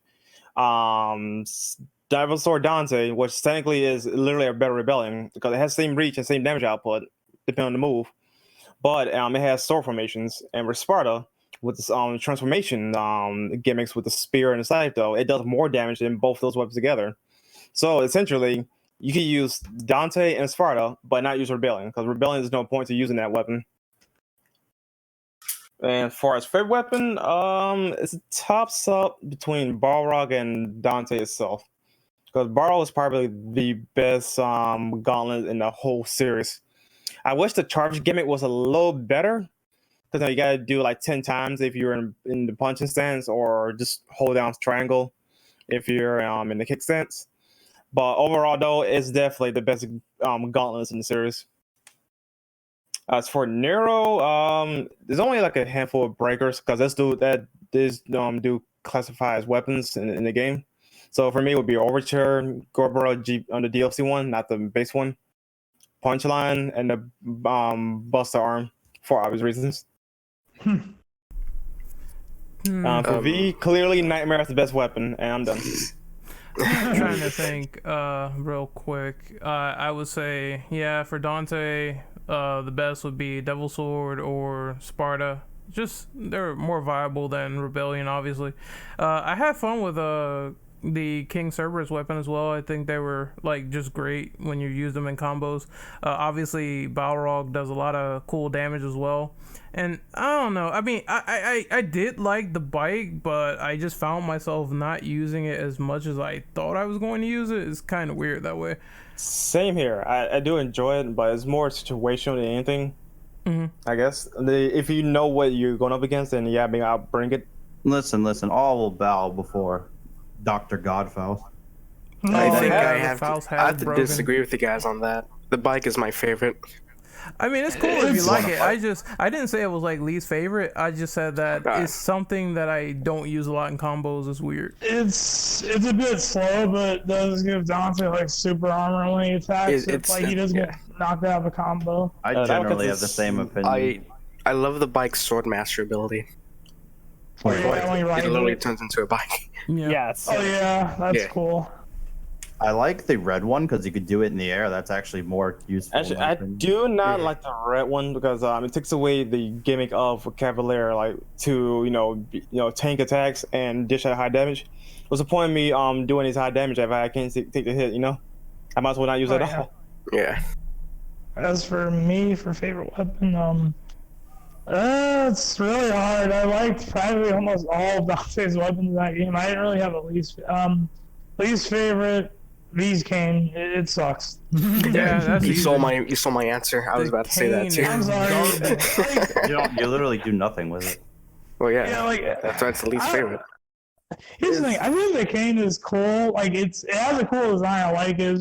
It's useless compared to like Red Queen and Devil Sword Dante.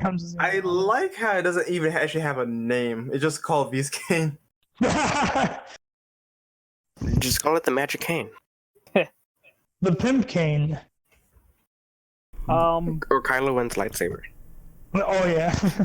That's my In regards to my favorite weapon, I gotta say I also like King Cerberus. I think that's my personal favorite weapon in the game. Least favorite weapon in the game. Oddly enough, I gotta say Cavalier. Personally, I just never really got into using Cavalier. I never really clicked with it. I mean, it's fun to use here and there, but I just never really got into using it. It's not my main staple in my loadout because my loadout is literally Dante, Balrog, Cerberus, or sometimes Cerberus, and Sparta. That's my loadout for swords. And if I want to surround it, I take away Sparta and put in Cavalier. But it's not my go-to weapon. It's not practical in every situation. Yeah, I'm like, especially with the loadout thing, I know this is like diverging a little bit, but I'm just like, look, I gotta have 3 weapons only on each thing. Well, I think I have to have like all 4 guns and just 3 like double arms, and that's it. And I usually take the bike out if I feel like, oh, this is too much, I can't handle it, so the bike usually goes. Mm-hmm. I think my favorite Devil Bringer was Rocket Punch. Devil Bringer. Rocket Punch. Rocket do punch. Yeah, that was my favorite. Your favorite Devil Bringer? No, Yeah. my Devil Bringer. Wait. Devil. Wait, what's it called? Bringer. Thank you. I'm definitely not a positive thing. What was it? A punchline? Is it your favorite? Yeah. Punchline. There you go. Ragtime. Punch. You know what? I actually have a small side question, like favorite breakers. All right, I answered that earlier. For me, it would be it was Overture, the DLC Gerber, Punchline, and the Buster Arm. Mine's the time stop one. I thought that was pretty cool. Ragtime, yeah, Ragtime. I really like Ragtime's lit. That one could have been better, honestly. It's cool though. It's like, I just like the effects and everything, how it looks, and you can do combos if you fully stop time and it breaks. But I guess I'm a sucker for Tomboy. If I'm really like honest, like Tomboy was amazing in my opinion. I agree. Oh, yeah. It is a fun arm. It's good for high damage. Yeah. It's 50-50, but when you know how to use it, it's actually really fun. Like I think if you time the cancels in it when he goes in the animation, it's actually one of his, probably the best when it comes to damage. Also extends Red Queen's moveset. Yeah, I like definitely. the crazy spin in midair. That's also awesome. That's my main go-to for damage, then turn it off immediately. Turn it off immediately. Yeah, because if you get hit during that, it will break. Yep. Yeah, you gotta be careful. Because you're a bit slower when he uses it. The gun part of it, I've never used it. That shit is busted. It breaks all armor-based attacks in once you charge it up completely. Oh, okay. That's pretty lit. Is it good against those like enemies with the spikes on their back or whatever? Yeah, them, the guys with the shields and super armor. Oh, okay. I gotta use that more then. But it's not safe. That's the thing, though. So yeah, because you're stuck to your spot. You're very vulnerable. Yeah, you can't move. It's really strong, but you gotta use it right. Yep. I've seen people combo off of like stopping them in the air with Ragtime and then popping them with that shot while they're still there. I like how Ragtime reminds me of Bayonetta. It reminds me of Democrat 3. Oh yeah. What was it? Quicksilver? Yeah. Yes, that should have been the game, but I digress. But are we done with this one before we move on to number 9? Yeah, I think we can move on. Yeah. All right. So, how do you feel about the implementation of the online guest system? Do you think that DMC should have more additions to co-op going forward with DMC 6? Clearly, yeah. I'm gonna tell you right from the back, man. Yes. Devil May Cry is so behind with the online stuff. Is saying Ninja Gaiden 2, Bayonetta 2, Dante's Inferno, and among other Xbox titles had online co-op and did it much better than Devil May Cry 5. Make a lobby system. There, I solved it. Invite. Yeah, invites. Do invites, please. Like, Have a separate mode. Let us play together and with co-op missions or bullet battles. Like, it's not hard. It's literally not hard.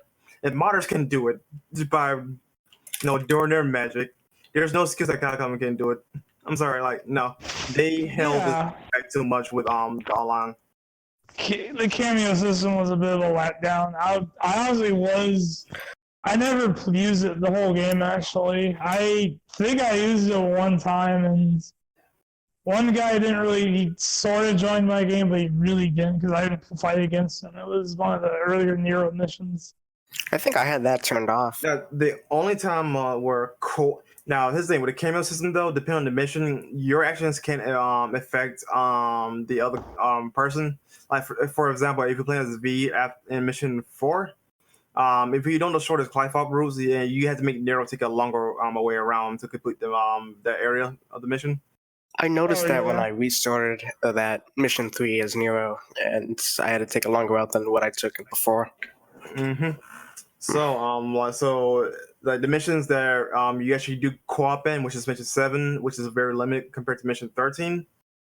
Like that stuff is really fun. We need more of that.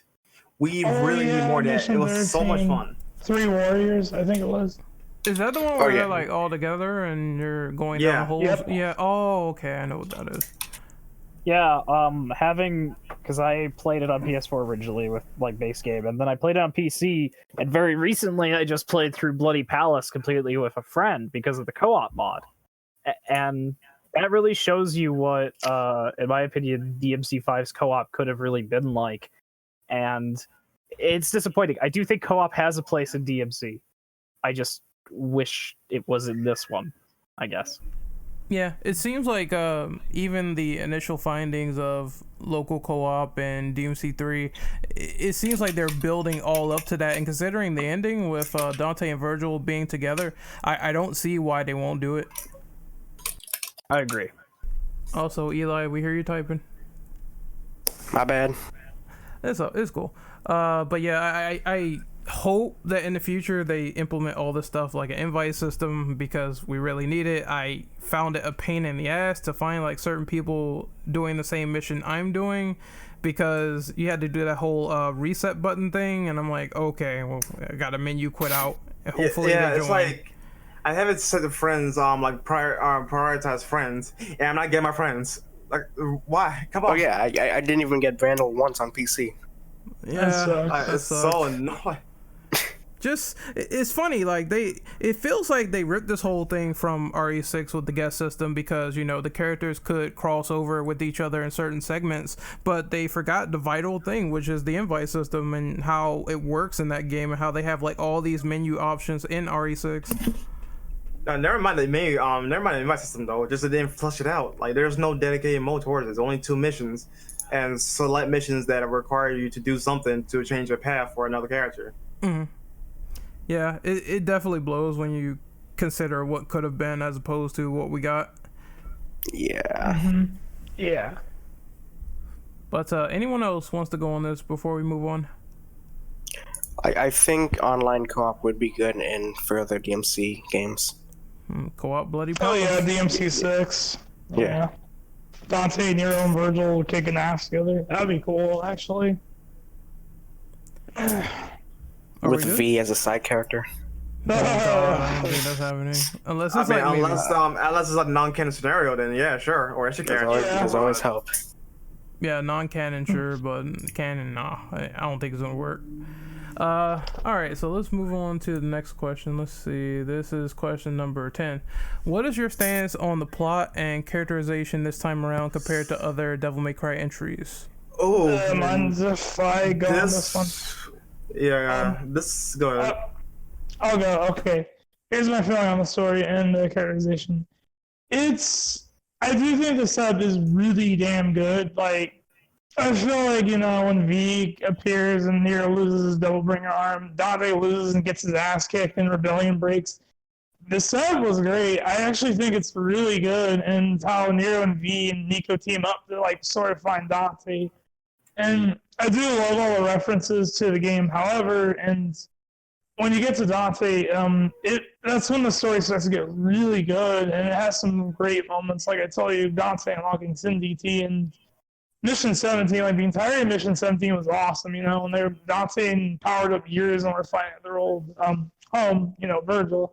However, when V goes back to Virgil or yours, and this story dips in quality, because here's my problem. Like, they hype V up as this new character, but in actuality, he's just Virgil, or at least a human part of Virgil. And Dante sort of like wants to sell the score of Virgil, and he pretty much gets dropped that Virgil and Nero, Virgil is Nero's dad, and it feels a bit rushed in my opinion. Like I do at least like the scene when Dante fights, these familiars, and they're actually part of like Virgil's nightmares when he was Nero Angelo, and I do think the scene where Nero unlocks his double trigger it's a pretty good scene, I'll admit. Like when his arm breaks and he gets a new arm and he unleashes his new DT, though I'll admit the final boss felt kind of rushed, and Virgil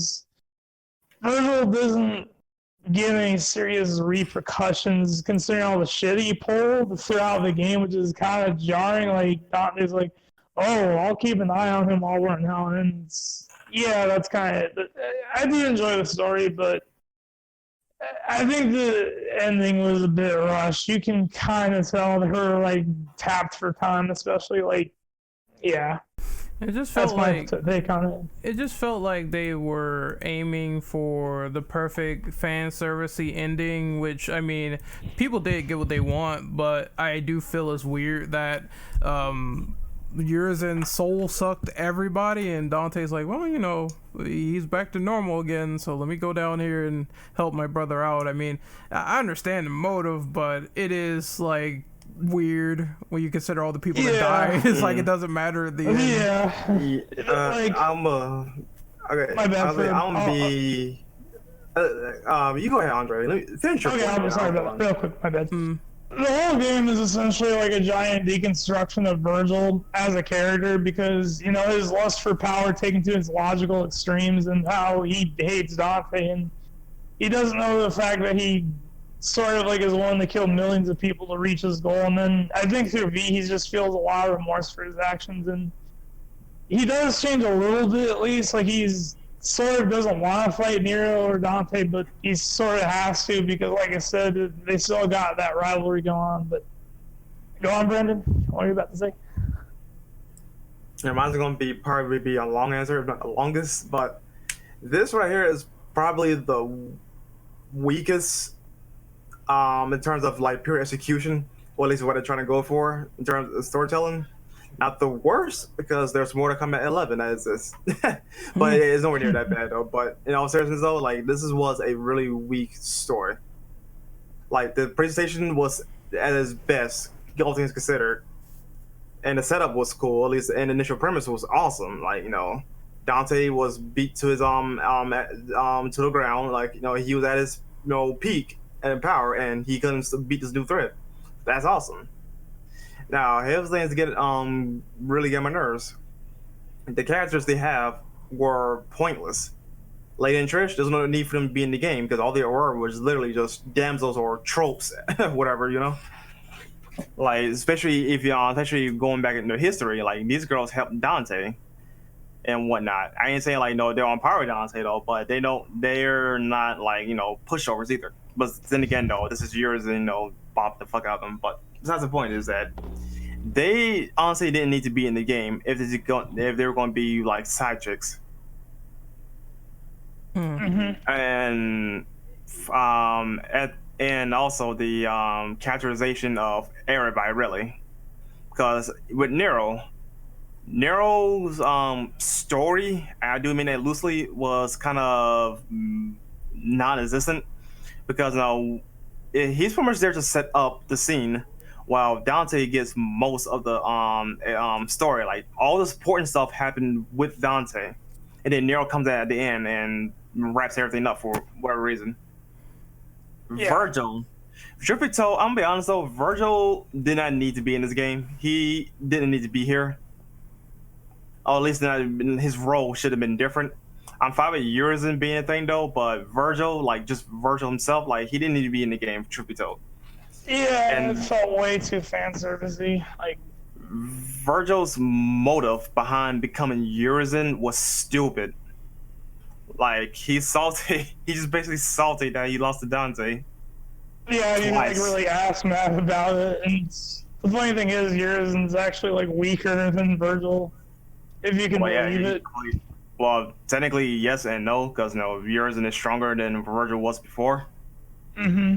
And plus Nero weakened him first, so. No, he didn't. Nero did shit to him. Yeah, He didn't do Dante much was the to one him. who Oh yeah. hurt him.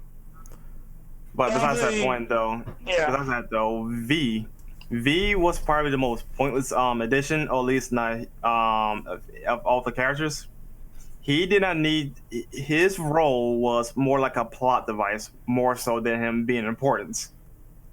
Yeah, unfortunately, because he was an interesting character. It's just they don't do much with him. I agree. He was like very interesting though. Like he was like a immediate sell to me though. Just I wish his role in the story was different.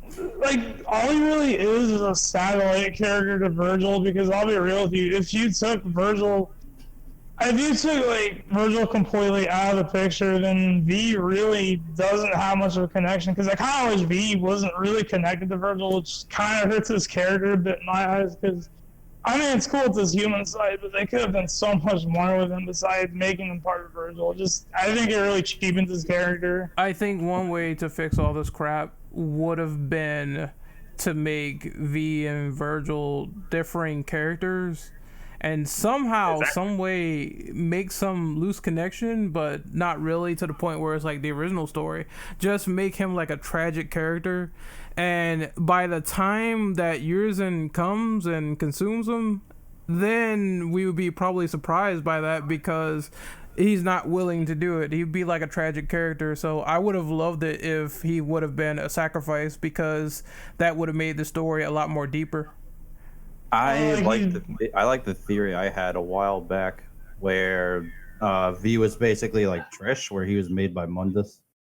I would have liked that personally instead.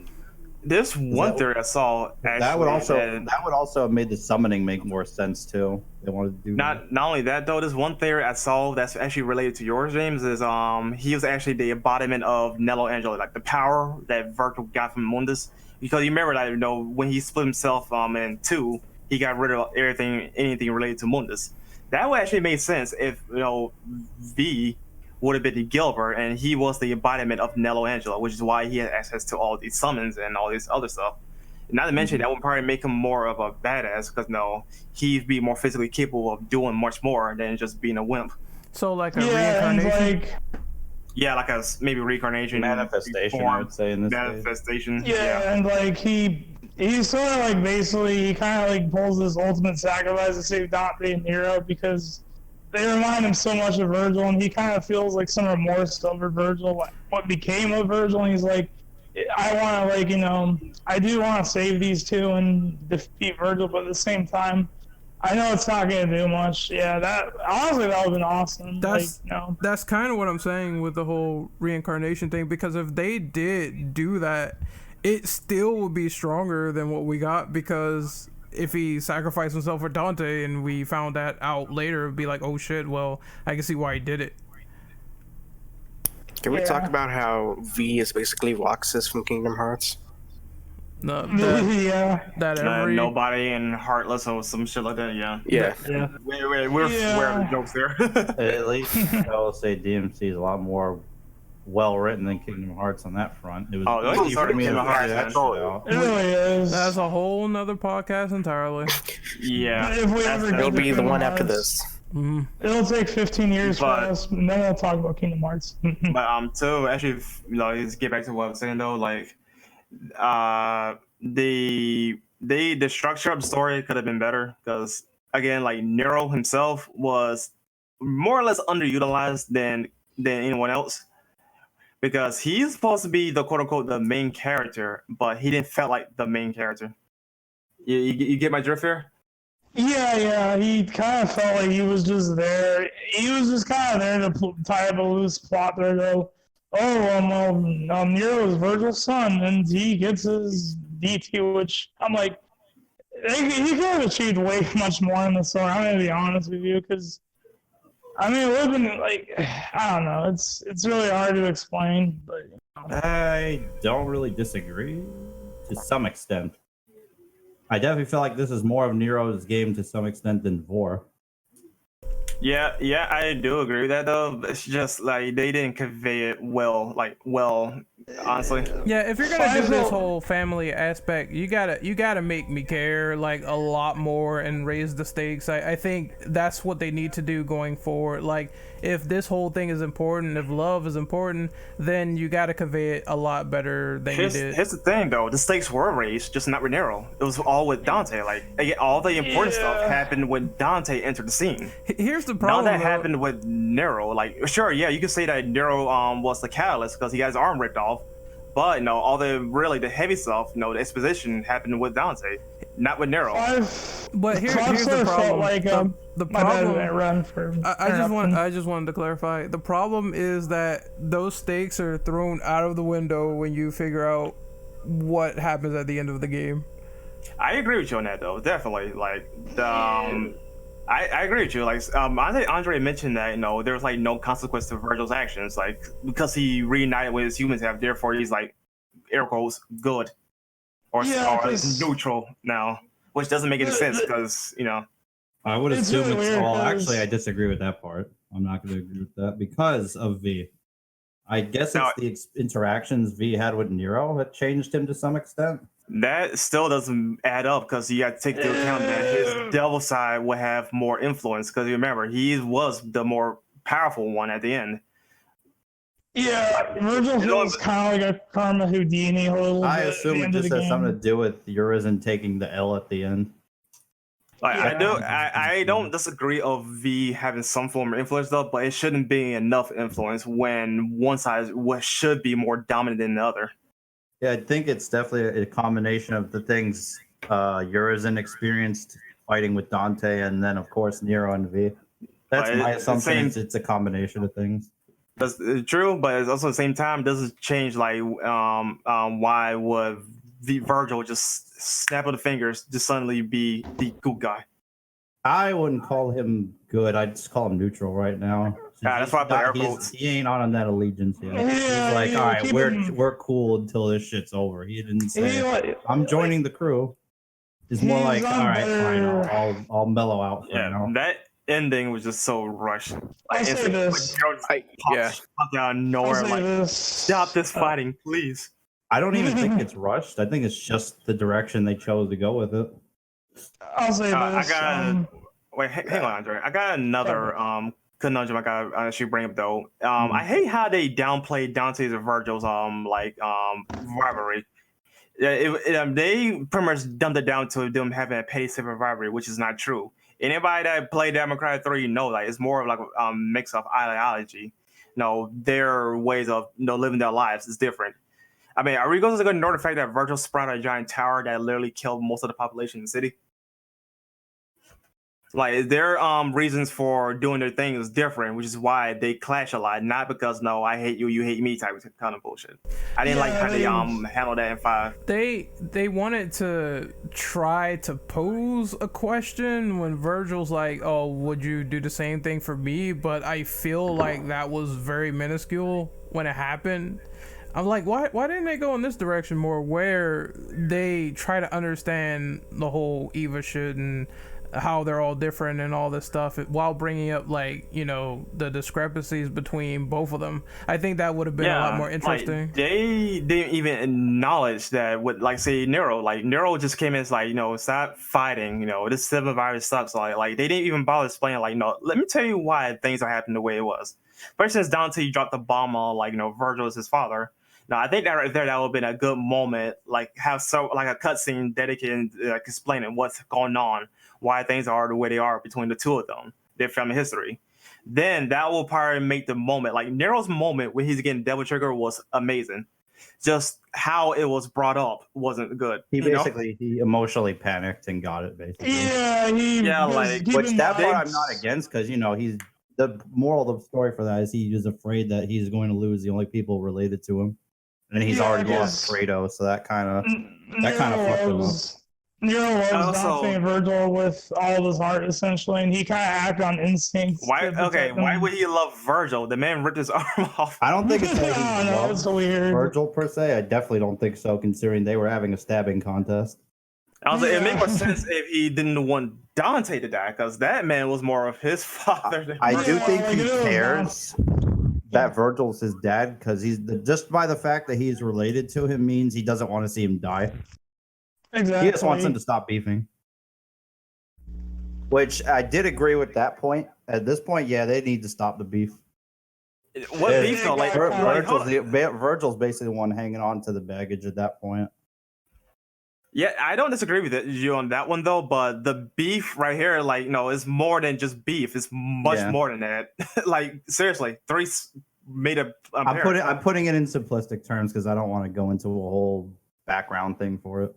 Yeah, okay, that's fair. That's actually fair. I could, but that would take like an extra 10, 15 minutes to explain this shit. Yeah, I think we should. Okay, just narrow it down though. My point is that I hate how they downplayed Dante and Virgil's rivalry, air quotes, and just made Nero look like the hero at the end though. Rather, them just wait, hold on.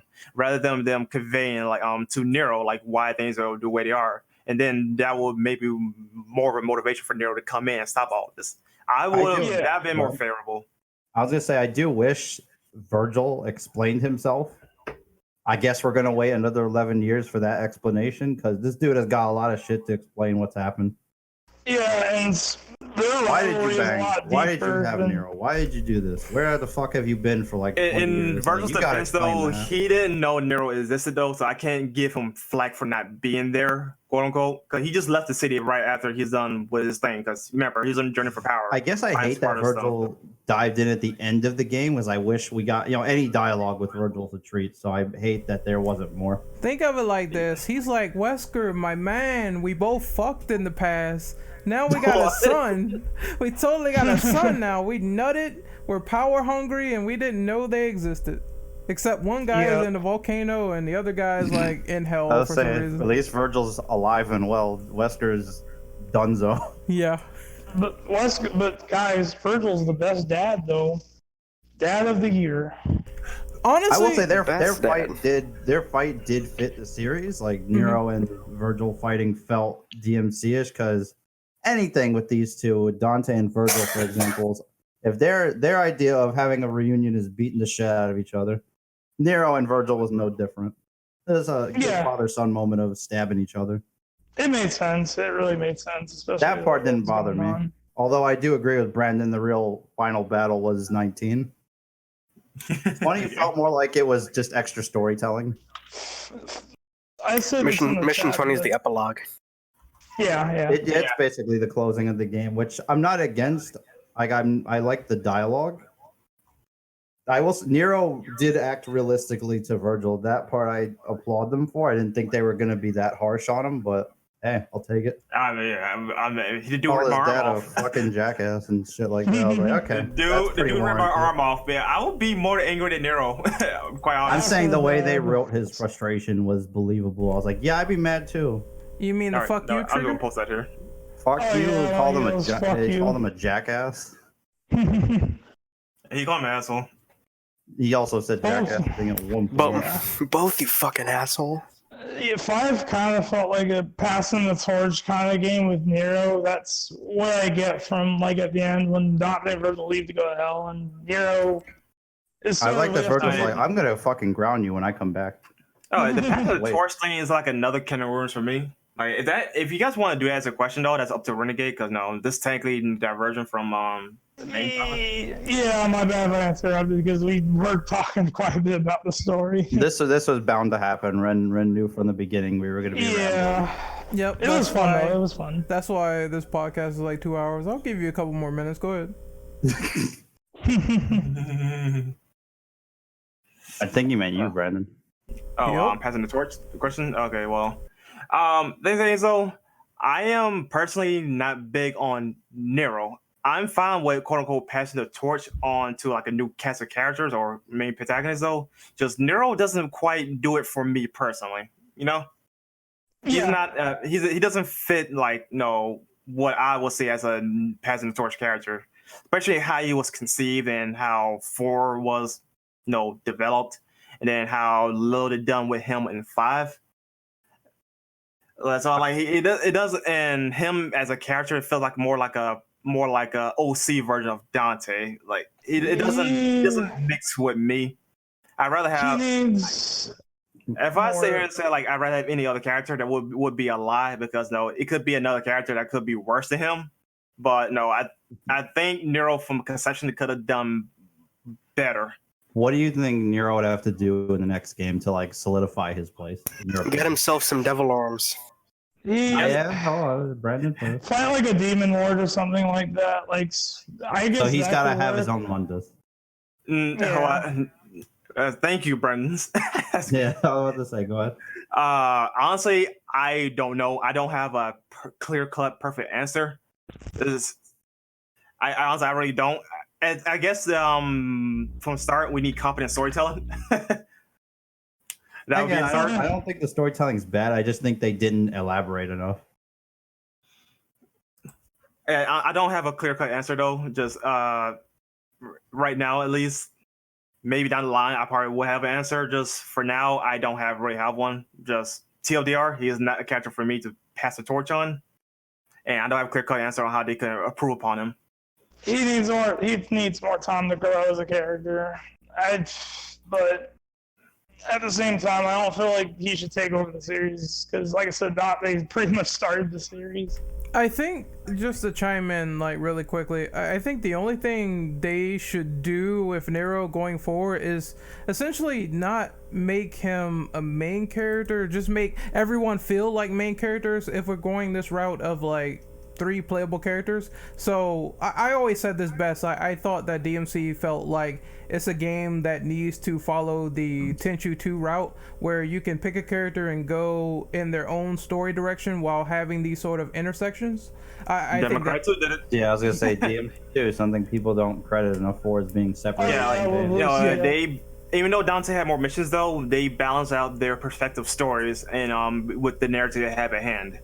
Yeah. Which something that 4 and 5 couldn't and didn't do for the life of me. Why they gonna do Sadly, So unfortunately. here's my solution. I think that if they're going to break up these stories, you need diverging story paths. You got to do it because that will make the main character of that particular story feel like the main character of that particular pathway. And I think that another thing they can do is make the whole father-son relationship of Nero and Virgil sort of elaborated on a little bit more, because we don't see it that much in DMC5. That's what they could do for I 6. said that. Yeah, I was like, I really want more between those two. Like, whether it's casual or there's another apocalypse, I need more of Virgil talking to Nero. Yeah. Just to give them, just to solidify that they are in fact father and son, and it's not just being said. I know one thing for certain though. Virgil definitely does need a redemption arc, all things considered. Because they kind of did open up a possible story for him where he redeems himself as, you know, Dante's brother, and he's not the shitty person he makes himself out to be. He kind of has no choice, otherwise Dante and him are just gonna fight again. Yeah, and Again and again. And he ain't gonna win because those two are like dead even by the end of 5. They cannot beat each other. Oh, someone eats a fruit again. That ain't gonna happen again. Kill a whole city just to get one piece of fruit. Give me That better be one damn good apple. Gave him a whole Cindy tea for one fruit. I need the fruit. But I think what we're gonna do is we're gonna quickly answer number 11 and 12. So 11 is like really simple. Do you think that DMC5 should have got a special edition? And 12 is like, with the launch of DMC5, Capcom's very own CEO came out to announce that Capcom is back. Do you feel that Capcom is back with the triumphant return of Devil May Cry? Honestly, it's one of many victories they had with Devil May Cry, though. But as far as the special edition question, though, honestly, I think it's maybe too soon to have a special edition. I think I'd rather wait until maybe next gen, because let's face it, though, let's just wait till next gen to get a special edition. No need to wait a year later, like Devil May Cry 3. I'm in agreement. I think they should, because Harold, you said that there was issues with the console versions, like Xbox and stuff like that. I think if we wait till next generation and we see the stuff like, you know, they're doing now with ray tracing, all that stuff, we could possibly get a better performing game in the process for consoles. We could get turbo mode. Yes, and turbo mode. That's something I, as much as fine as the game runs for me personally, I'm like, yeah, I miss turbo mode. A special edition with the virtual DLC. And turbo mode. Yeah, I need LDK though. Nice. I need my huge enemy waves because something I noticed with Democrat 5 is that there's a lack of lot of enemies because mostly it's small spaces where maybe you fight 3 to 5 enemies. It whereas only some happens other games, in Bloody Palace. Yeah, Bloody Palace where you fight a lot more enemies. But at least in the previous games though, you could at least at bare minimum fight up to 7 enemies in one area, depending on the enemy type. Like it was like for example, like nobody's in Democrat 1. At most you'll fight like 2 or 3 in one area, whereas if you see like the fetish or the marionettes, you can fight like at least up to like 7 bare minimum. I swear the limit in 5 is like 7 to 10. I think that's the enemy limit on screen. Yeah, at least in mission 13. Yeah, 13 is. I'm impressed. 13 ran that well considering 3 players plus all of the crazy shit they got going on out there. Yeah, Dante and Nightmare. And then all the particle effects from fucking Nightmare. Holy shit. I swear that dude dropped the frames like by 10. Every time he shows up, he bops the frame rate for like a half a second. That's why he's called Nightmare. He's a nightmare to the frame rate. Kool-Aid man, drop the frame rate. Get it? So would that Dante be the sin to the frame rate? Yeah. Yep. In regards to my answer to the questions, yeah, I do think we'll probably see a special edition down the line, hopefully with the next generation of consoles. I'd like it. I hope it adds costumes, like actual costumes, please. Virgil as a playable character or more playable characters, depending on what they feel. Just turbo mode is a big one. I'd really like that back, if anything else. Yes, sir. And with question 12, I'm not really sure. I mean, I like Capcom, but they ruined my faith in them quite a bit. So, yeah, if Remake 3, if RE3 Remake is good, maybe I'll feel the hope again. Honestly, they've been doing a damn good job this generation, all things considered. Because we have Mega Man back. We have they're killing it with Monster Hunter. They have Street Fighter. That's kidding. All their major franchises are getting. Yeah, Resident Evil is strong. Because we got a remake. Yeah, we got a remake. 7 was good for what it was. We got the remasters. RE3 coming. Yeah, RE3 is coming. Democrat 5 for what it is though is a good game. At least we got that. All things considered. So yeah, I think they're going pretty strong this generation alone. So hopefully they can keep this momentum next generation and actually fix the fucking fighting game division. Yeah, that's the one place they haven't gotten a W at all since like, what was it? First Street Fighter 5, then we have MVCI. Like that department is a joke right now. MVCI held the biggest one. Yeah, at least 5K though, like it was getting better over the years though. MCI just stayed in that one spot and never ever had any updates after they nerfed Dante. Does anyone even play that anymore?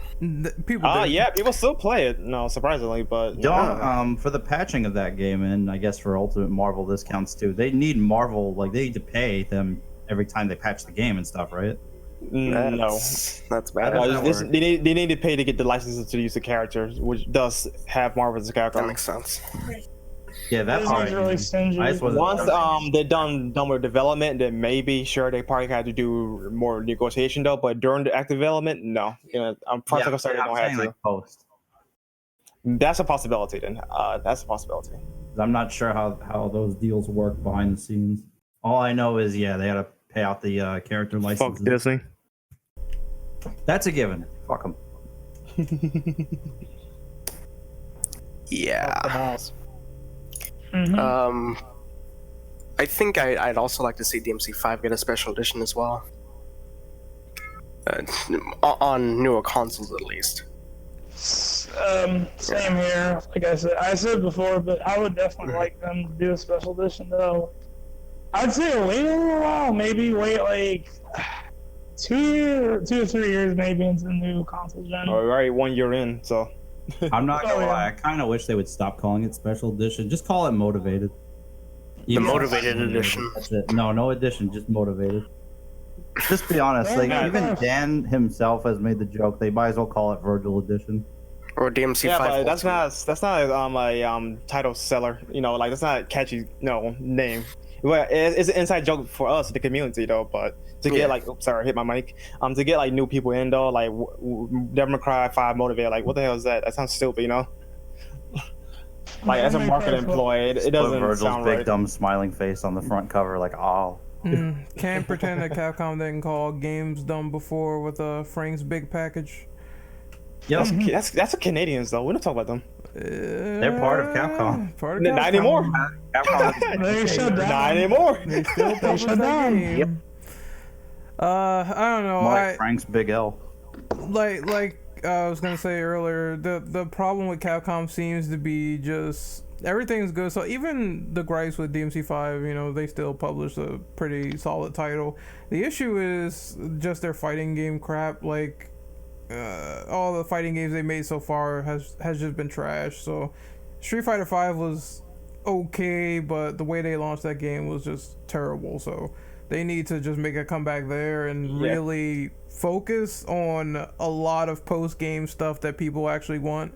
I think those are the main two problems that they have, in my opinion. Yeah. Well, I think that's it for now, unless anyone else wants to go on this. No. All right, then Yeah, we can do Good. outros. So Harold, where can we find you? You can find me in a lot of places, honestly. You can find me on Twitter at Mr. Coolmanist. You can also find me on Twitter at DMC subreddit. You can find me on Reddit at the Devil May Cry subreddit. No. You can find me on YouTube at Mr. Coolmanist. And that's about it. So Mr. Andre, where can we find you? You can find me at Twitter at Andre B Venom. Yeah, that's pretty much about it. Had a really fun time on this podcast talking about DMC. Eli? You can find me on Twitter at Gamma Alias. James? You can find me on Twitter at DevHunterJames. And Brendan? You can find me at Neverland. I'm just kidding. You can find me on Twitter at Immortal Brundle. I have a YouTube though, but that's still being worked on. You can find me on Twitch at Sir Brundle, and shut up. None of your business. Alright, and you can find me on Twitter, RentOperative_, YouTube, Renegade Operative. I am supposed to be working on some new shit. I guess this is going to be the RA3 review, so it's going to be OG, not remake. So look forward to that in the next coming days. And this podcast, I don't know when it's going to be up, but it should be up, I guess, either tomorrow or Tuesday. Either way, this is the IAS signing off. Once again, happy first anniversary to Devil May Cry 5. DMC is back, and we will see you guys next time. Later. See you in another 11 years. Not in 11 years, huh? No, 11. Nah, make it 22 years. No, I'll see you guys in 8 because it's going to I'll take be in a walker time by DMC then. 5 needed. I can't wait to do another podcast for DMC 6. Yeah. No, a year after DMC 6. Oh. No, there's going to be the pre-release hype podcast, and then there's going to be the DMC 6 podcast a year later. That's just how it goes. No, don't forget the DMC 6 Impressions podcast. Yeah, that'd be cool. I would do Dude, both. I would be both. down Fuck for it. like a DMC 6 podcast in the future. That would be hype, man. Like,